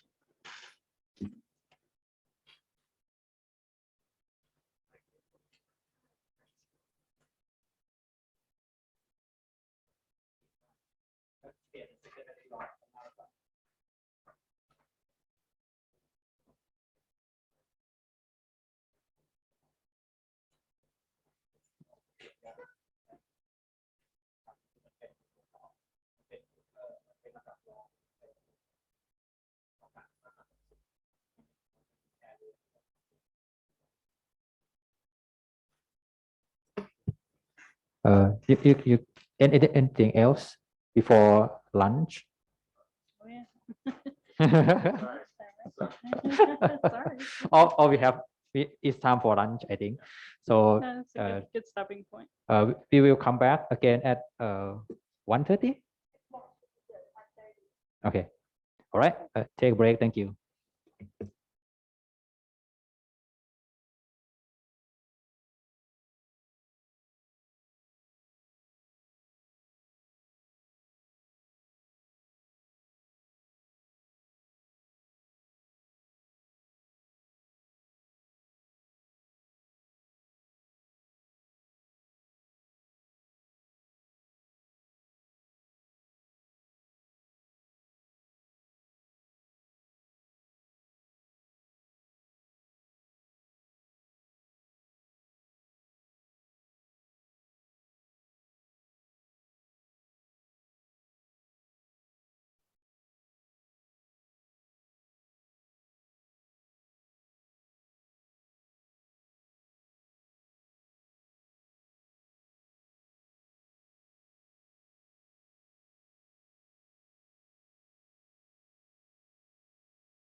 Excuse me, Jared.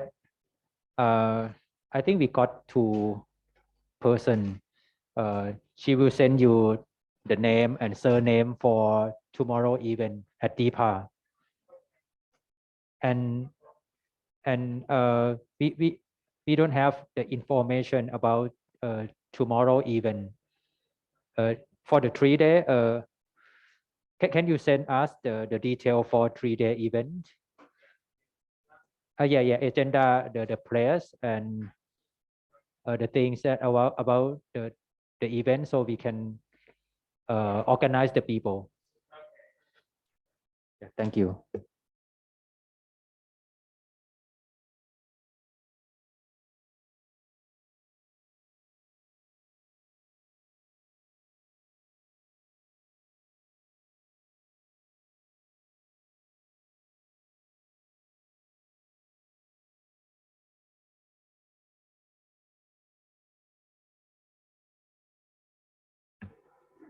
If you are ready, you can get started.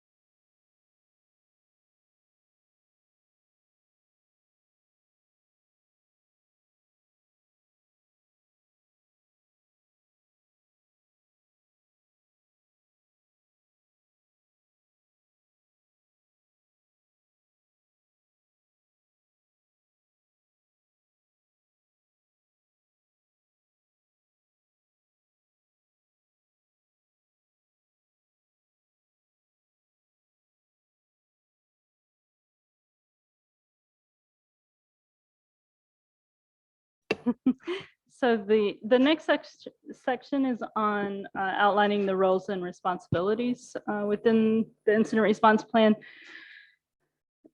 So maybe for this area, we could just take a look at the suggested roles and responsibilities that should be included. And if you see any that you don't already have outlined in the plan, or if you have any questions. I think we talked earlier about who owns the plan and who's going to maintain it. Maybe the same, may both be in CSA. Who's executing it, that may be, you may have multiple, right? So whether that's just in CSA or if there are others, most of the others will probably fall under the stakeholders and participants. Excuse me, can you give me the example for this thing? Like about the role and responsibility. For example, for the US National IR plan, who will be the owner of the plan? Is it CISA? Yeah, I think in the, I don't think they've updated it yet with the new organizational names, but yes, CISA is usually the central owner and coordinator. There are others that provide input to it, but they're the main organization to maintain it. And how about the executor of the plan? Can you give me some example? Let me think. So perhaps in your example, it may be NCSA is the main executor of the plan, since that's where the national CSIRT is at. But if you have others that are going to have a significant role, like in the workflow, then you might have more than one executor of the plan. I would imagine yours is probably in CSA that's the main executor, because it's in CSA that's escalating or reporting up to the Security Council, and it's the organization that the critical infrastructure entities are reporting up to. So you're kind of the central hub in your situation. Yes, NCSA will be the main executor for that. But I am thinking, besides the executor, should I put the other roles besides the executor into the plan? Yeah, so they might, if they're not a main executor of the plan, then they may fall under the stakeholder and participants category here. Like on the earlier slide about identifying stakeholders, there, whether you're also identifying law enforcement or military or intel, would be, you would have to determine which ones are main executors in the plan and which ones are stakeholders or participants. I think I got the idea. Okay. And there's no uh, right or wrong, like which way you put them. It depends on their role and how much of a role they have in the plan. Okay, it's very good. It's very good idea to put some other stakeholder and participant into the plan. I will consider about this. Thank you. At least by category. You don't have to name them, Yeah. but by kind of participant that they are, like they're a critical infrastructure company. But you don't have to specify which one. Does that make Yeah. sense? Do you mean we can put the stakeholder or participant name, but not specific to the company or right? Yeah, Mhm. like a more general name. More general name. Yeah, if you wanted to say all private sector, their role is this. I see. I think I got the idea. Thank you. And for the executor too, you can expand or change that based on severity and stuff. Like you can list different executors like in different levels of roles and responsibilities for different, like say you're executing your incident response plan, like critical may have different executors than crisis, for example.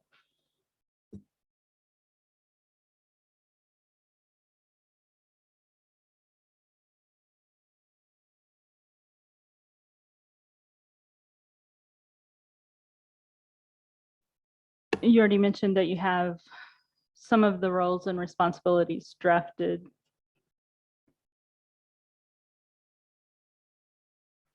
So these areas may just be, if you want to take a look and see if there's anything that section of the draft doesn't address yet.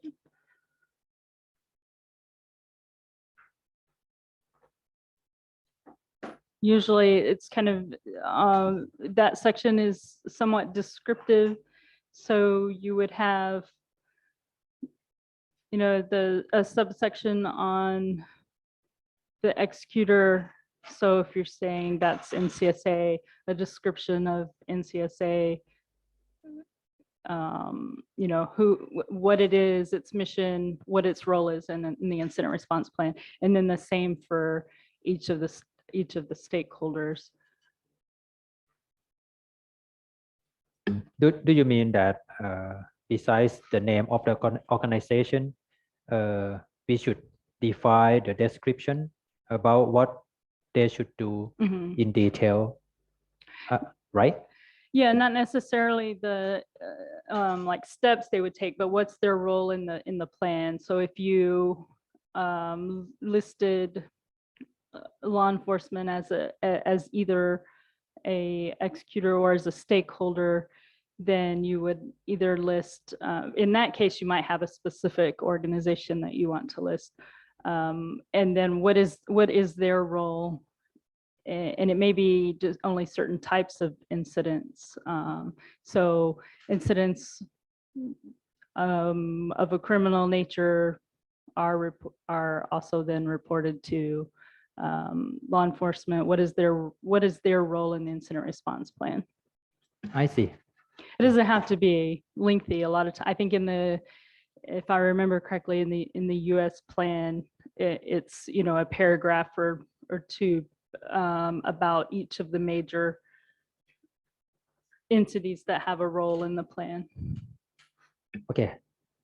Is it the critical task? Do you mean that the critical task in the U.S. IR plan?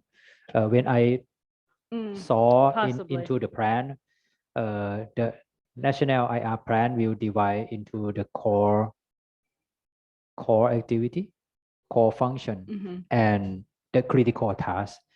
Do you mean that we should define the critical task and specific job that they need to do, something like that?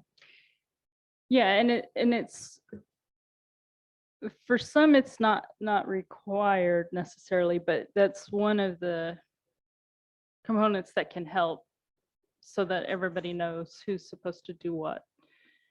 For example, when the crisis happened, NCSA should do one of the critical tasks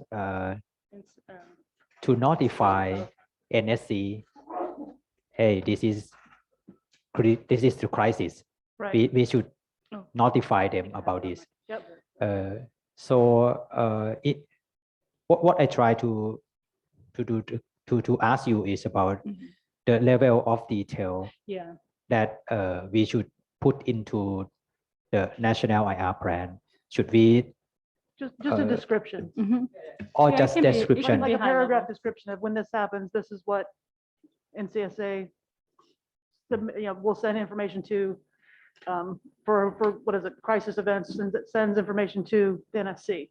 Okay, Maybe- because based on the current version, I put some description. I have already put the description for each task, for each role. Okay, good. I'm thinking that do it necessary to put more detail in the current plan or not? That depends, at least partially, on how easy it is for you to change the plan in the future. I know y'all have to have some approval from the cabinet, right? And if that's going to be slow, you generally want to make it as vague as possible. That way you don't have to go through this really brutal update procedure. Just maintain a roles and responsibilities document separate, so talk about it in very general terms. That's useful. Many years ago, I draft the policy and practices for TAF. When we draft that document, the person that can approve the policy is a chief of defense forces. But for the practices under the policy, I write it down that it should be authorized or approved by the subordinate one, not the chief of defense force. I'm thinking that in some area of the national IR plan, it should be approved by the lower level one. That's a good idea. I've done that same kind of thing, is make sure I talk to the higher up and say, give me somebody you can trust, that if they approve it, you're going to be okay with it.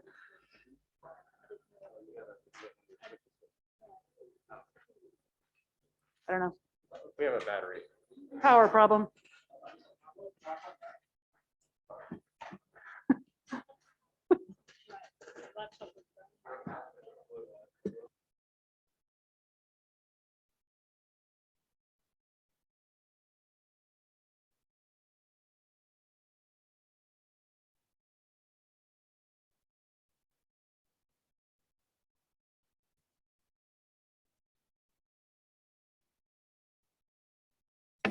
Okay, incident response. I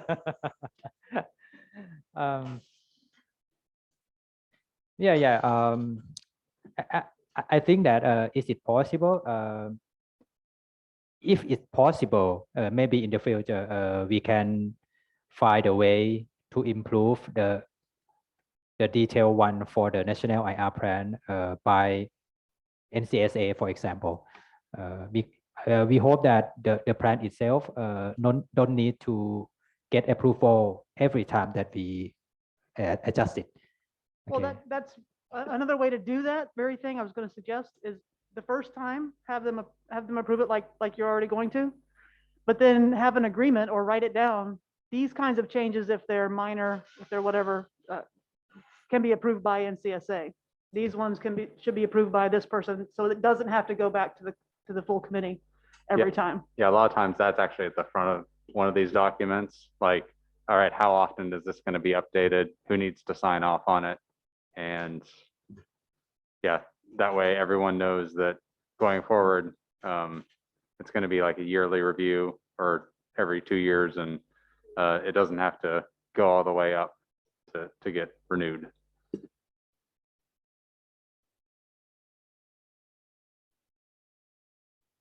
Thank you. I will consider about this.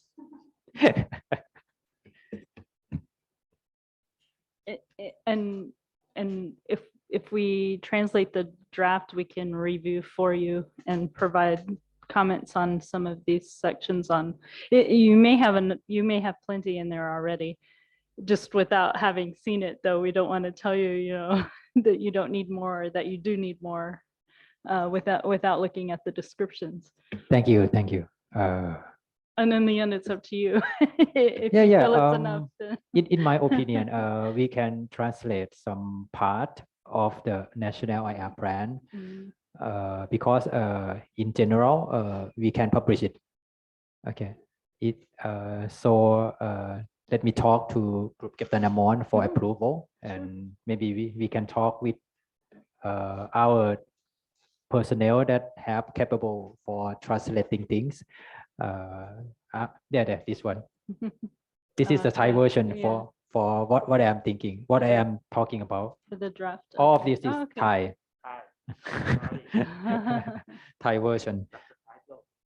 That's the title in English. Yeah. Okay, I will check about this. Okay, so now we can get into some more details of what the discussions before lunch on incident reporting. We can go into maybe a little bit more detail. So one of the important parts is to detail how the incidents are to be reported, which I think we touched on earlier. So including how you want the incidents to be reported to you and providing that the different mechanisms, what information you want to be reported, what are the required fields that you need them to provide, the timeframes. So that I think you mentioned you already have the timeframes for them to report to you, but maybe defining what are the timeframes for responding or providing updates can be helpful as well. And then which kind of touches on the expectations for response and handling as well. But what that also means is what types of services and response activities will the National CSIRT be responsible for?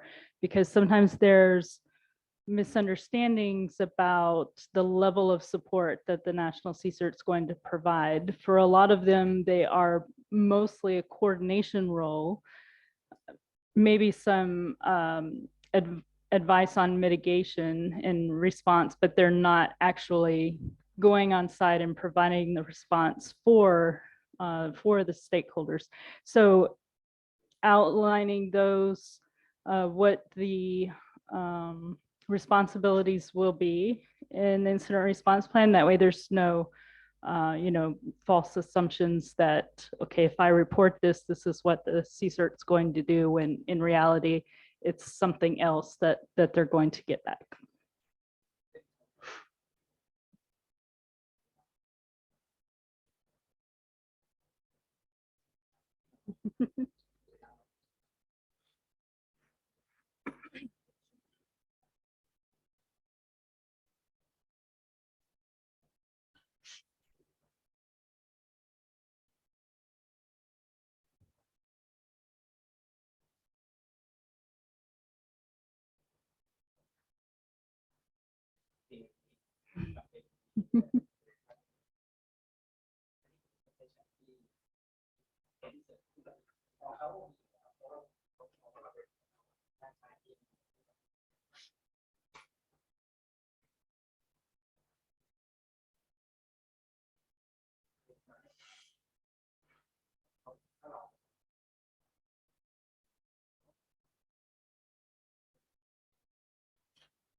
Fun part.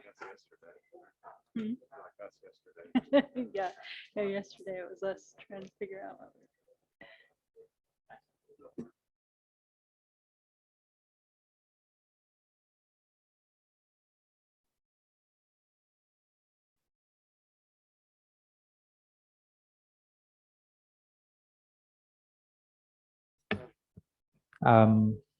I think this slide is interesting to us. You should use this slide to talk with the answer team, because mainly this part responsible by the answer team. Okay. For example, for mechanism for reporting, they right now they are trying to define the template about the reporting, or the field in the report template, and many things. I think the answer team already defined the time frame for reporting. They already defined.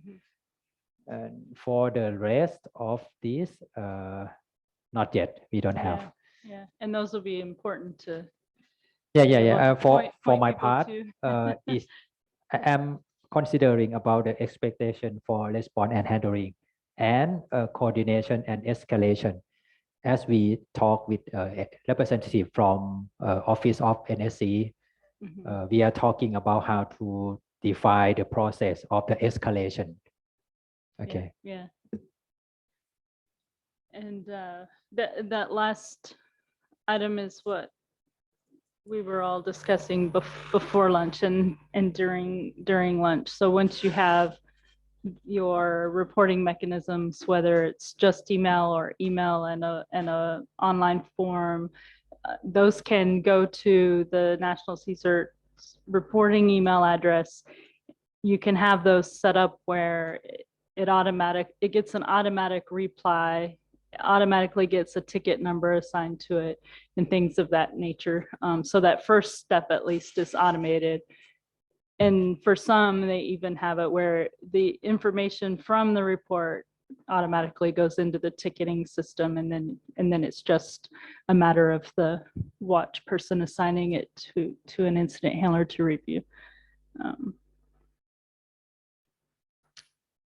And this slide is really all of the things that we were talking about before lunch. So it's just a matter of deciding, and it could be where right now you only have one or two options, and you can always expand your mechanisms for reporting as you implement tools or automation capabilities. These are just some of the most common ones used.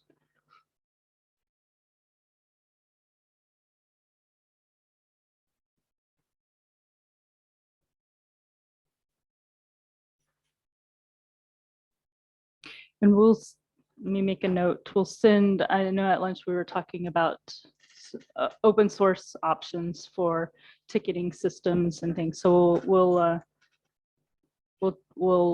look at the list that we have and get that to you.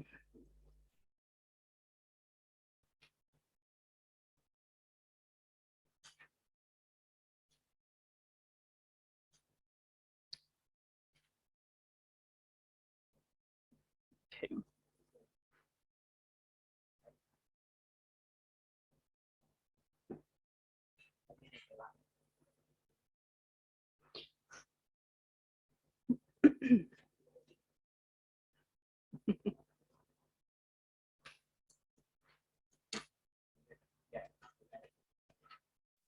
I'm familiar with the Hive.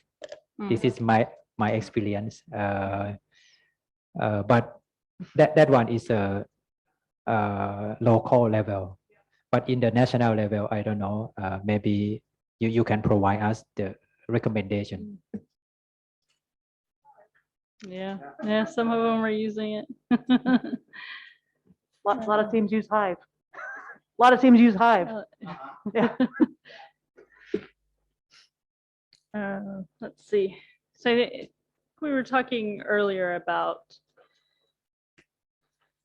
I think you mentioned you might need to take a look at developing the communication plan. So that's a good portion of the incident response plan is you may need to have a separate communication plan or at a minimum for incidents in like critical and crisis, at least knowing who needs to know what and when, so that again, that time frame and what aspects of it that they need to know. So as you see in that next to the last bullet, some people include it in the incident response plan and some people include the communication portion as a separate reference. So it's up to you.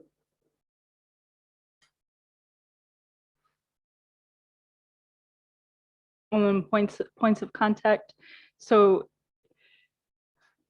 most of the time people don't include the full thing in the incident response plan itself, but sometimes for ones that aren't going to change, so like the National CSIRT should have like a standard contact information that one isn't necessarily going to change, especially whichever email address and site you're using for incident reporting. Some of those might be good to have in like a table or an appendix of the incident response plan, so that it's in one place. For the National CSIRT though, a lot of times they start to maintain a separate tracking for points of contact. So not just for those that are the key players in the incident response plan, but any that you might interact with. So starting to build up contacts within different government organizations and law enforcement, and obviously critical infrastructure. And since you have so many, you might not want to list them all in the incident response plan, right? You're just going to list the 19 sectors or something of that nature. But in your points of contact, whether it's a database or if you just start out with an Excel spreadsheet or something that's accessible by the full team. That way, if you get information shared with you, especially from another national CSIRT in an international partner, it may be relevant to specific entities within your country. So having points of contact already that you can get it to them quickly. Otherwise, you spend a lot of time trying to find out, okay, who is someone I can sit, that needs this information. So starting to maintain your contact list can help especially in the timeliness, but also even for getting expertise that you might not have. Go ahead, David.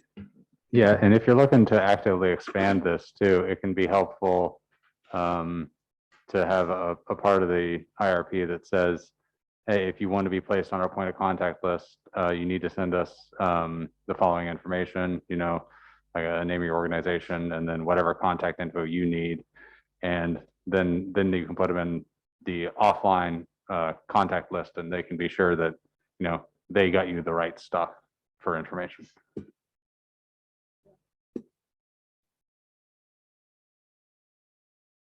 That's helpful for the incident response plan is probably the table. So there might be something similar to that you do want to include, maybe tied to your time, like your time frame requirements. So those time frame requirements that you currently have are for when a critical infrastructure entity is supposed to report to you, what type of incident and how quickly they're supposed to report it to you.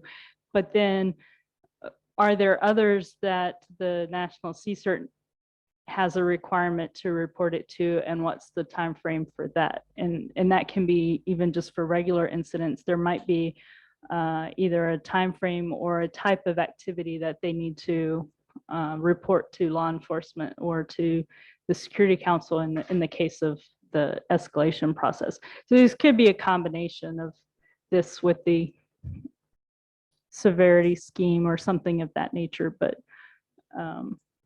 just things to consider. For some, this is just something internal, like in a national CSIRT SOP or something of that nature for like triage and analysis of a chart they look at of who they need to contact at certain times.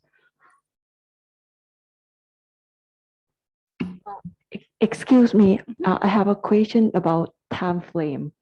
So when you mentioned time frame on the previous slide, immediately within 1 hour, within 24 hours, is mean the time that we have to respond, or is the time that we need the contact person to respond back? Yeah, I think in this example, these are just examples of like reporting in or responding, sending the information. And this is just a notional example, so it could be, you might have both. You might have timeframes. I think we discussed earlier about you were considering having timeframes on when you needed to respond by. So you just define them, that first column just says type of activity. You would put that in there, like NSERT's response to this kind of incident happens within 4 hours, for instance. Thank you. Yep. Mm-hmm.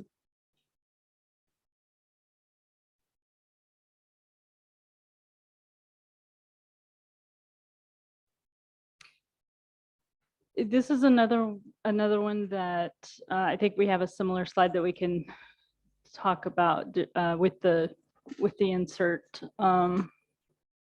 on Tuesday, a lot of times it's just relevant to their actions, but having just like you have the different mechanisms for receiving incidents, what are the different mechanisms that you plan to get information out to others?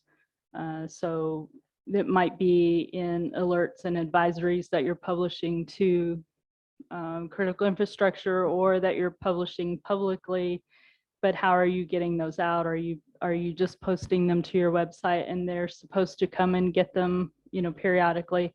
Are you pushing them out? Do you have specific criteria for when you want to send something to the press or on your social media? So these are just examples. And I don't know if we shared it. I think we may have shared the link during the November training, but we can send it again. We have a booklet that we published that's on our webpage that is about different types of communication. And so it has some good tips for different types of communication, including crisis communication that might be helpful for this piece.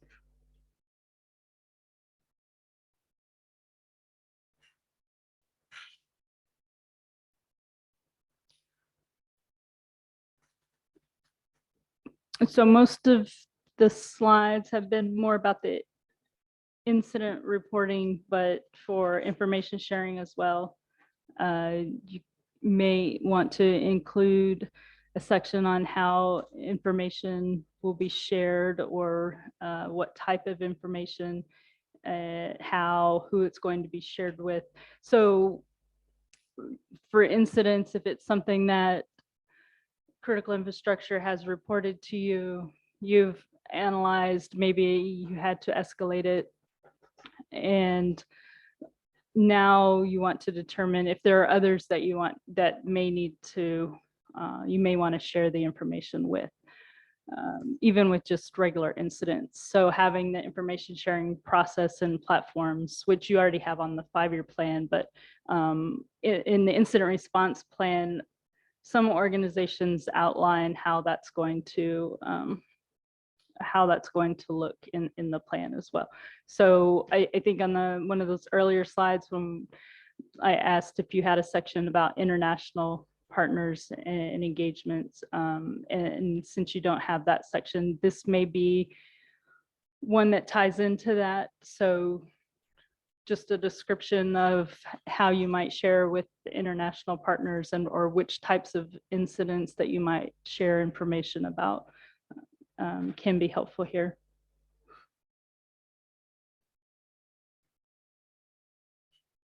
Workflows, I think you already mentioned that you have a draft workflow. So just some of the highlights of what most organizations will include in their workflows. So if there's anything that you see that that you didn't include in what you have.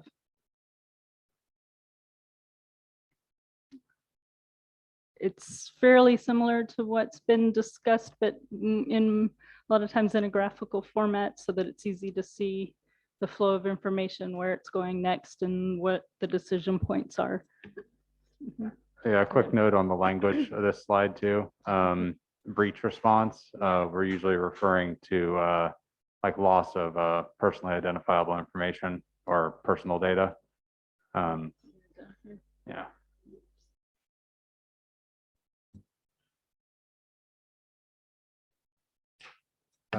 Let me ask about the workflow. Based on the current version of the IR plan, I use the workflow that define only at the national at the organization level. I not define to the specific person or organization. Do we need to make it specific, or we just let it I think that's a good level. generic? Yeah, just the larger organization. So national CSIRT or NCSA.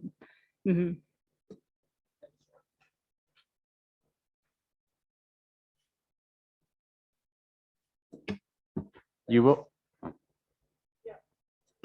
Yeah, that's about the level I would be Mhm. looking for in that kind of plan. Yeah, high level. yeah, you can get more detailed in, your like actual like SOPs or your like playbooks, Mhm. but Thank you.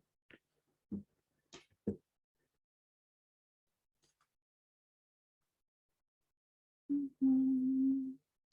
Yeah, I think we've touched on all of these, but if anyone sees something from us or them that we haven't talked about yet.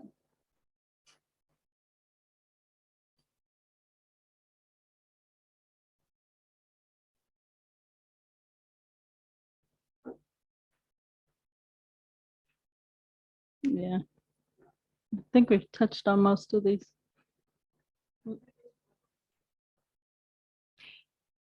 Yeah, I think that was, so mitigation, response, and recovery are the pieces that you don't have covered yet, right? In the response plan? The mitigation and response or recovery? I know recovery was on the Security Council slide. Actually, when the incidents happen, we will cover the recovery part. Okay. So in the workflow that I show you, it will divide it into these 4 steps. Okay. Start from So- preparation and then detection and analysis and etc. I will show you so you can understand the idea. Okay.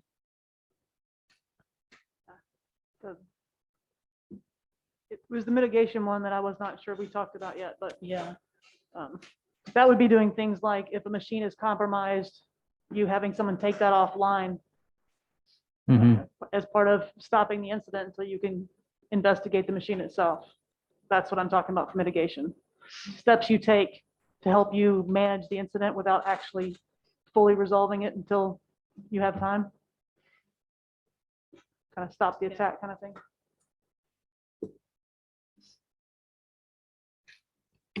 yeah, and there may be stuff to put in the IRP there as well, related to mitigation and when to actually close an incident. There's a lot of situations where you're gonna encounter where you cannot actually close one. You can only mitigate and move on. And, unless you want your ticket open till, 10 years from now, 10 years. Excuse me, can you stop sharing for a while so I can share the Yes. slide? How many slides are left too?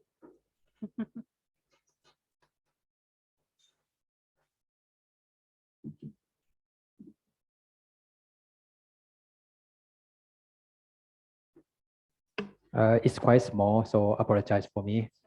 But I want to let you see the idea, even though you cannot understand Thai, but you can understand the idea. For the left column, it's about the CRI organization, government agency, sectoral cert, and etc. When for the column itself is follow the NST 861 process from preparation, detect and analyze, contain, eradicate and recover, and post incident. Because we think there are something that we should talk together after the incident already contain and eradicate. Yeah. And you can see that organization have something to do, even though it's not the part of NSC, they still have a lot of job to do in every phase of incident response. So this is the main idea about this. That post-incident phase is where earlier we were talking about lessons learned. Yeah, There, yeah. yes. Mhm.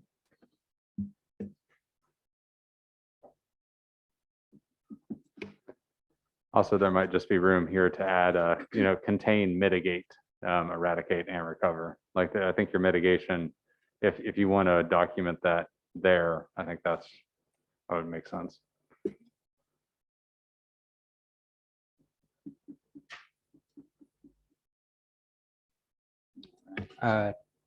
เดี๋ยวแชร์ต่อก็ได้ครับ I think we just have probably just a couple slides left anyway. Since we already talked about workflows. So this slide could be helpful now, since these are some of the common challenges with incident response plans. And just looking through and seeing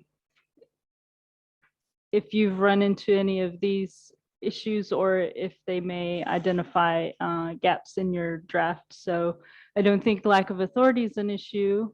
That seems to be pretty well outlined in the Cybersecurity Act and in other places.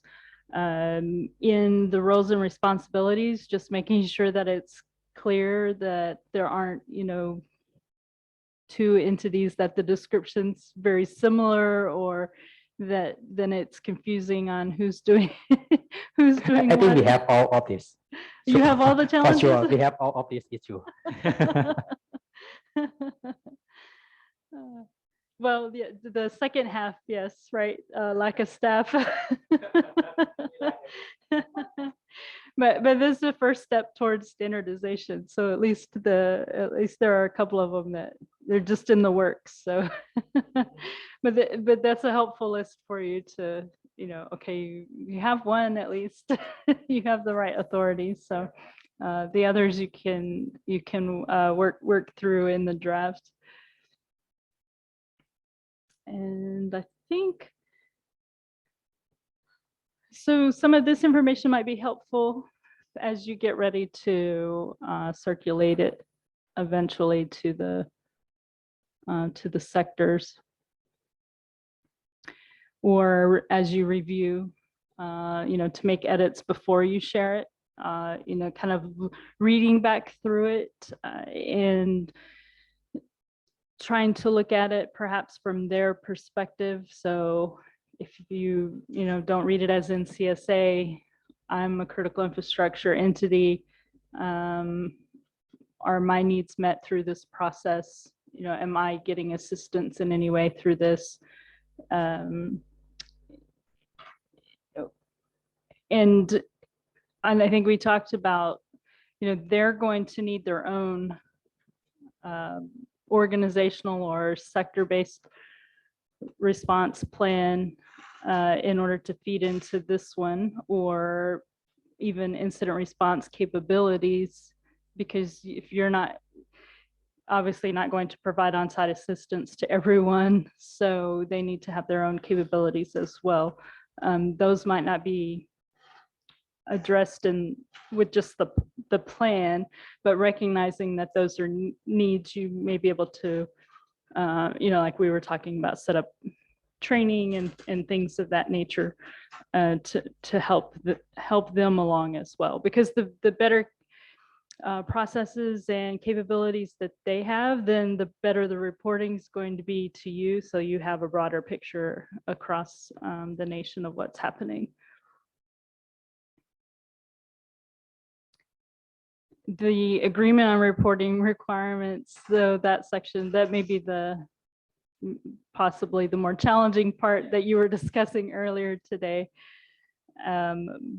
But the more kind of educational sessions, like what we started with this slide deck in November, it's not going to come as a surprise. The incident response plan is not, but giving them the opportunity to provide their feedback on it and things of that nature.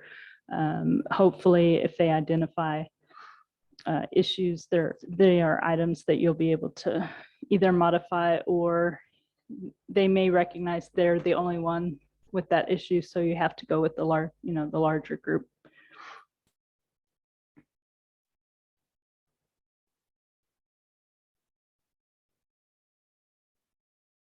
And I think sort of not a PR campaign, but some educational sessions and things even after it's published to educate the sectors on how they can engage and collaborate with the National CSIRT, even outside of incident reporting. I know we talked a lot about that at lunchtime, ways to stay engaged with them or share information, perhaps things that didn't even require an incident report, but just building the trust and collaboration with them will help in the long run.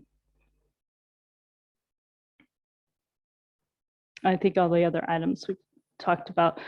As you develop the procedures and the playbooks for the national cert, though, those can be things that you can collaborate with the critical infrastructure sectors on, helping them to develop their own or providing training in those areas too, and then that'll help build up their capabilities.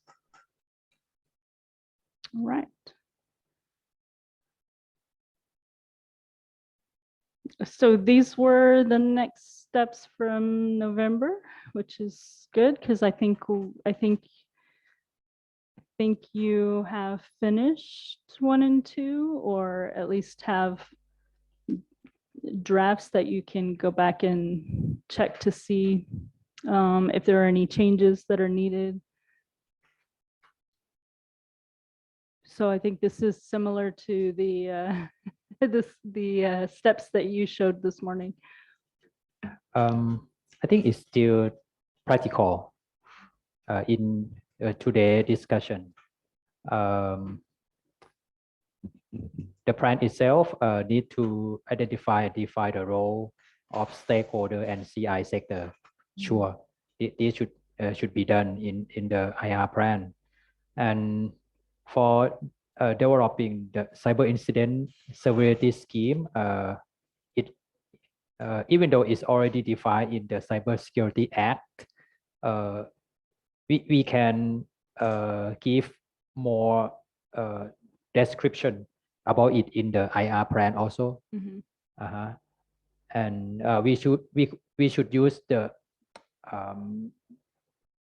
standard language that they can understand easily, because I'm not sure that our Group Captain Amon already mentioned about the language, the cybersecurity language in the act itself is not quite is not quite making sense compared with the real one. For example, they usually use the term of cyber threat instead of the incidents. So sometimes it use interchangeably. So it's not for us. We can understand the difference between the cyber threat and incident, but for the law, sometimes they use the term not correct. Incorrectly. And I have a question about this. Because I'm responsible for drafting the national IR plan, I want to know that is there any way to test the plan besides the exercise? If you can remember my presentation, the last slide, I mentioned that I will use the exercise in every level, in national level, in sector level, and in the local level to test the plan, the national IR plan. But is there any way to test the plan besides the exercise? You can, I mean, I don't know what your exercise entails. I don't know how Like what the scenario, what the scenarios are, but there are, tabletop reads you can do with people in the room and give them each a role and walk through that, just what you would do, but not necessarily hands on keyboards like I would do in an exercise. That's usually pretty helpful. People all of a sudden think of things that, oh, I forgot about this. Let me explain more. Because mainly the national AR plan will describe the role and responsibility. Not only the tabletop exercise, but for the technical exercise like a live file exercise, they still need to think about the process. For example, if they try to protect their asset, and in one day they got DDoS, by technically they got DDoS, they still need to think about the process that they need to report to the other organization or not.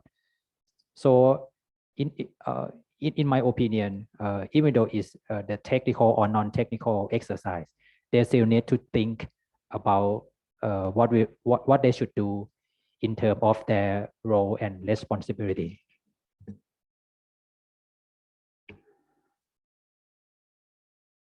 I don't know if this addresses what you're discussing, but like when Sharon described a tabletop exercise, if you're looking for someone to play the role of a entity that doesn't want to report or doesn't understand reporting, you can have one of the people that work with you sit down and attempt to critically break the plan while you're walking through it. You know, just like when you're examining the plan and you're doing this tabletop read of how it should progress, this person won't have the role of any of the people named in the plan that are supposed to be doing something. Their whole role is going to be as a CII implementer of the plan that doesn't understand anything. And they will constantly be asking questions like, oh, like, why didn't I get this? I don't understand this. And that can give you a lot of critical insight in terms of, you know, like what's wrong with this plan? Or is there a way I could expand it or contract it even that'll make it clear? Basically, to be an obstacle, it makes you think, if all of a sudden you don't get the information you think you should get, how can I approach that differently? That helps. I see. Thank you.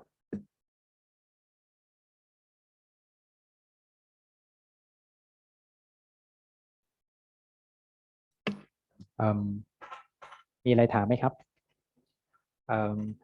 I think that's all from me and from our team.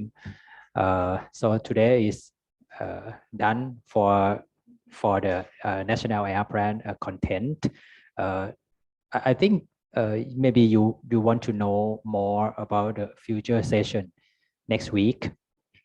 If you want to ask me for clarification, you can ask right now.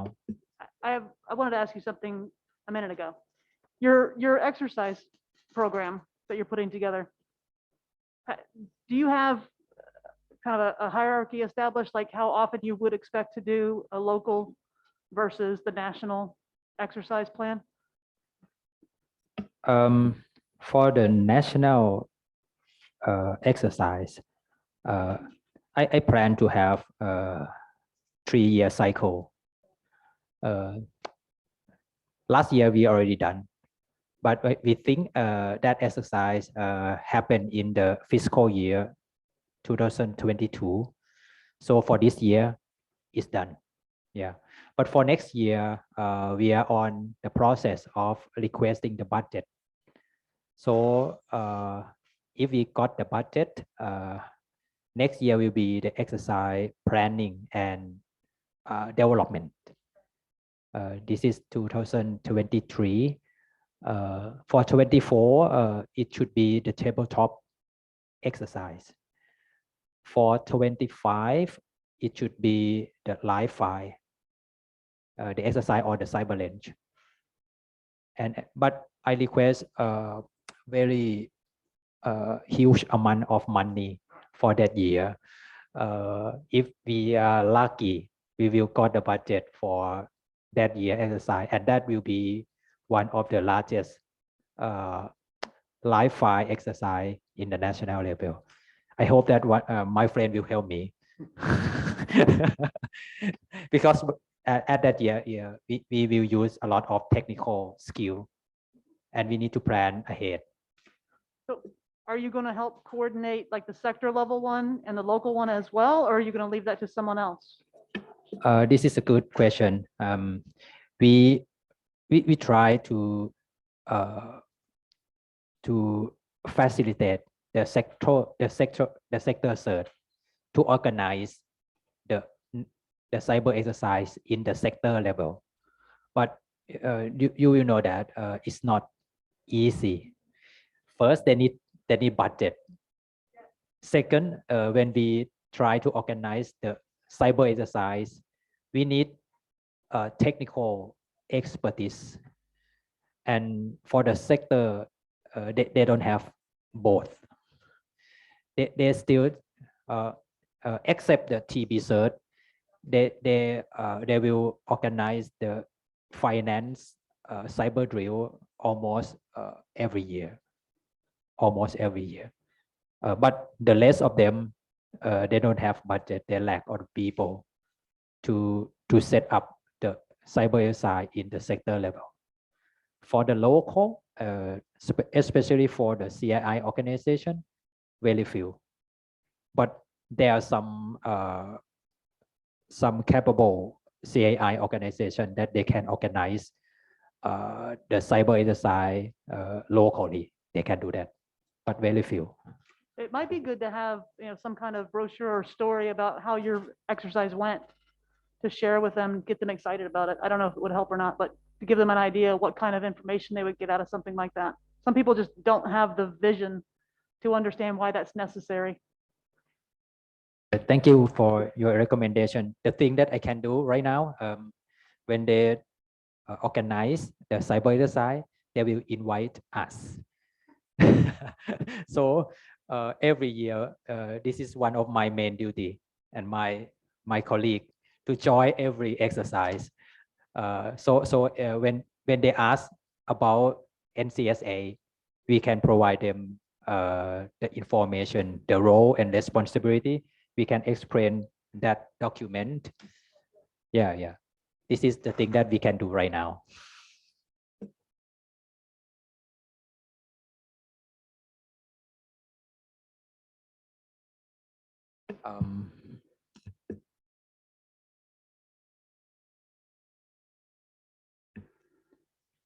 Okay, please ask about your question about this.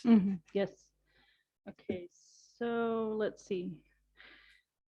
So Monday, the 16th, we'll do 2-hour virtual session with just the search staff, correct?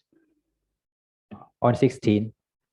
On the Yeah. 16th. Yeah, online event. Okay, and then just let us know if we use this, if you want to use the same Zoom link or. Yes. Okay. We will set up the Zoom link for you. Okay, and we'll just join from. Yeah, and you can, because it's a holiday, so you can access into the Zoom link at the hotel. Okay. No need to come here because I'm not here. Okay. I'm not come here. Nobody will be here. We show up.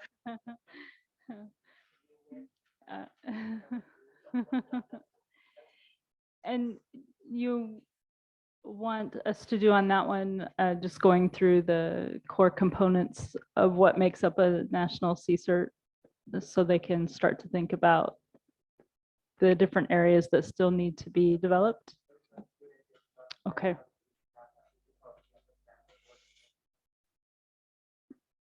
Okay. Yeah.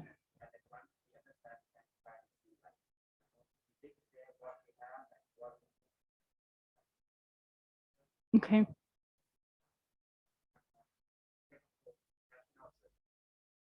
Okay. Yeah, so we can do that on Monday, and that will just be sort of an introductory one, but one thing that maybe after, or maybe at the end of the day on Tuesday, are you participating in the Monday session? Okay. We can talk about, so we have a full course on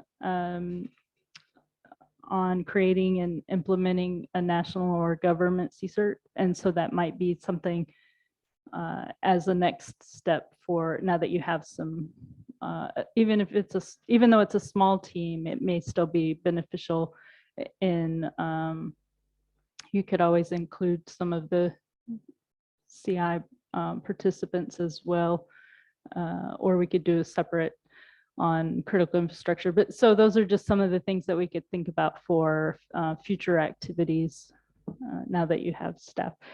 So since we're doing that on Monday, which topics do you want to focus on for the morning of the 17th?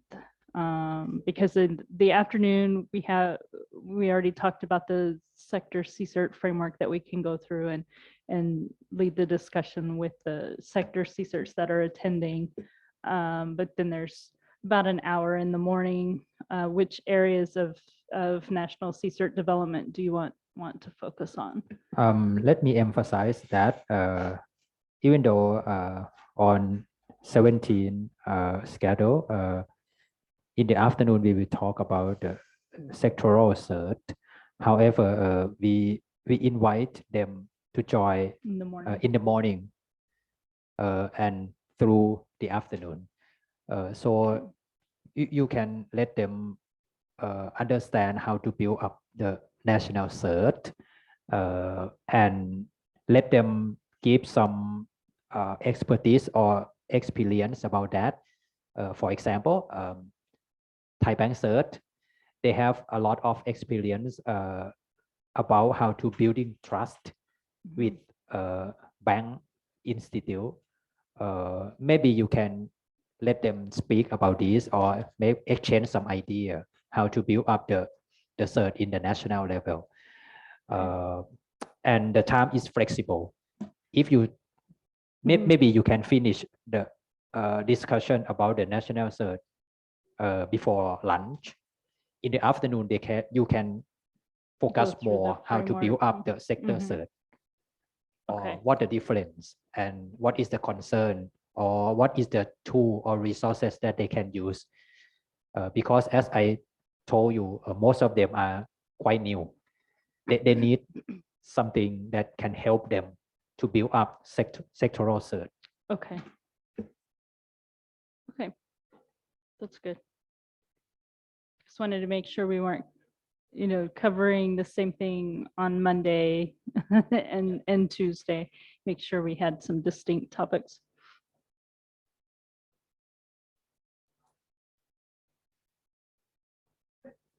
I was just talking with him. I'm just wondering that if there is a thing like the collaboration between the national CERT and the sector CERT that we need to be discussed as well, because I don't know if we do the same, we do this basically the same things, but how can we work together to get the thing out of the man hours, technical expertise that we have? Is that a thing for that as well? Yeah.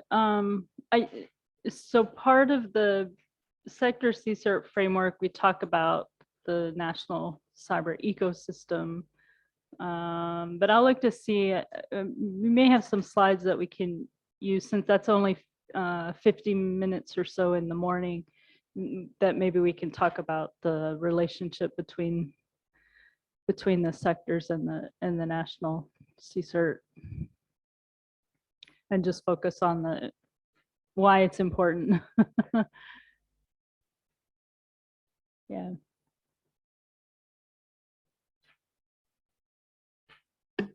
Anything else that you need to ask me? So you can have time for shopping. more than just walk to the door of the shopping center and go back. You will have time today. They're all working from home.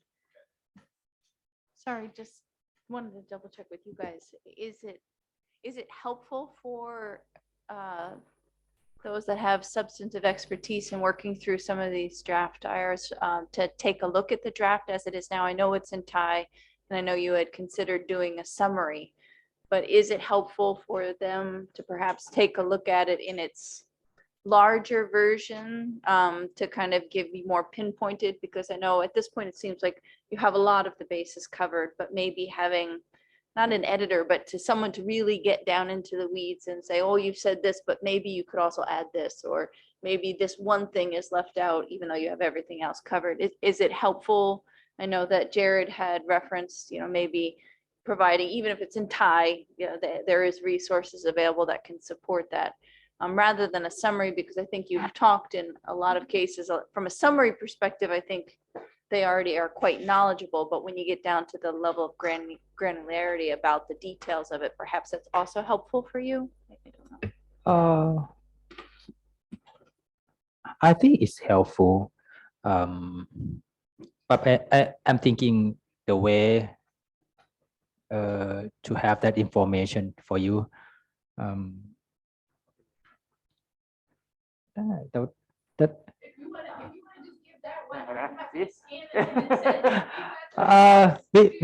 We have the information in Thai because it is my responsibility. So maybe let me ask Group Captain Amon about the approval, and more than that, it is not just a person that can interpret it. It is not like that. I mean, the person that try to interpret it, they need to understand a little bit about the cybersecurity. They need to understand the difference between cyber threat and incident. This is my concern. So if you try to give them just, hey, translate it, it's a big thing for them, for sure. It's not easy. So we've had to have stuff translated like this from other languages before, and we're aware of the language. Yeah. We tend to be able to pick out when the translator had a problem. Or maybe you can help them. I mean, it's not only the knowledge about the language, but they need to understand the principle of cybersecurity. Okay, I will ask Group Captain Amon for approval. Then I will send the digital copy to you.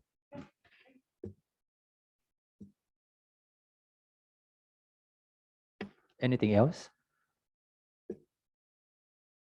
How about tomorrow? Have you prepared for the dinner? Oh, yes. I've been prepared for the dinner for a week, since you mentioned it the last time.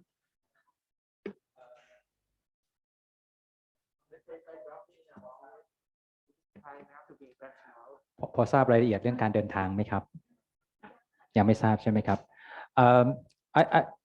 if you have any question about tomorrow dinner, you can ask via คุณ Jared, yeah. So we will communicate with him and hopefully tomorrow you will be fun, and don't use the dress formal. Use the informal dress. Yeah. I think that's all for today, and thank you so much. Yeah.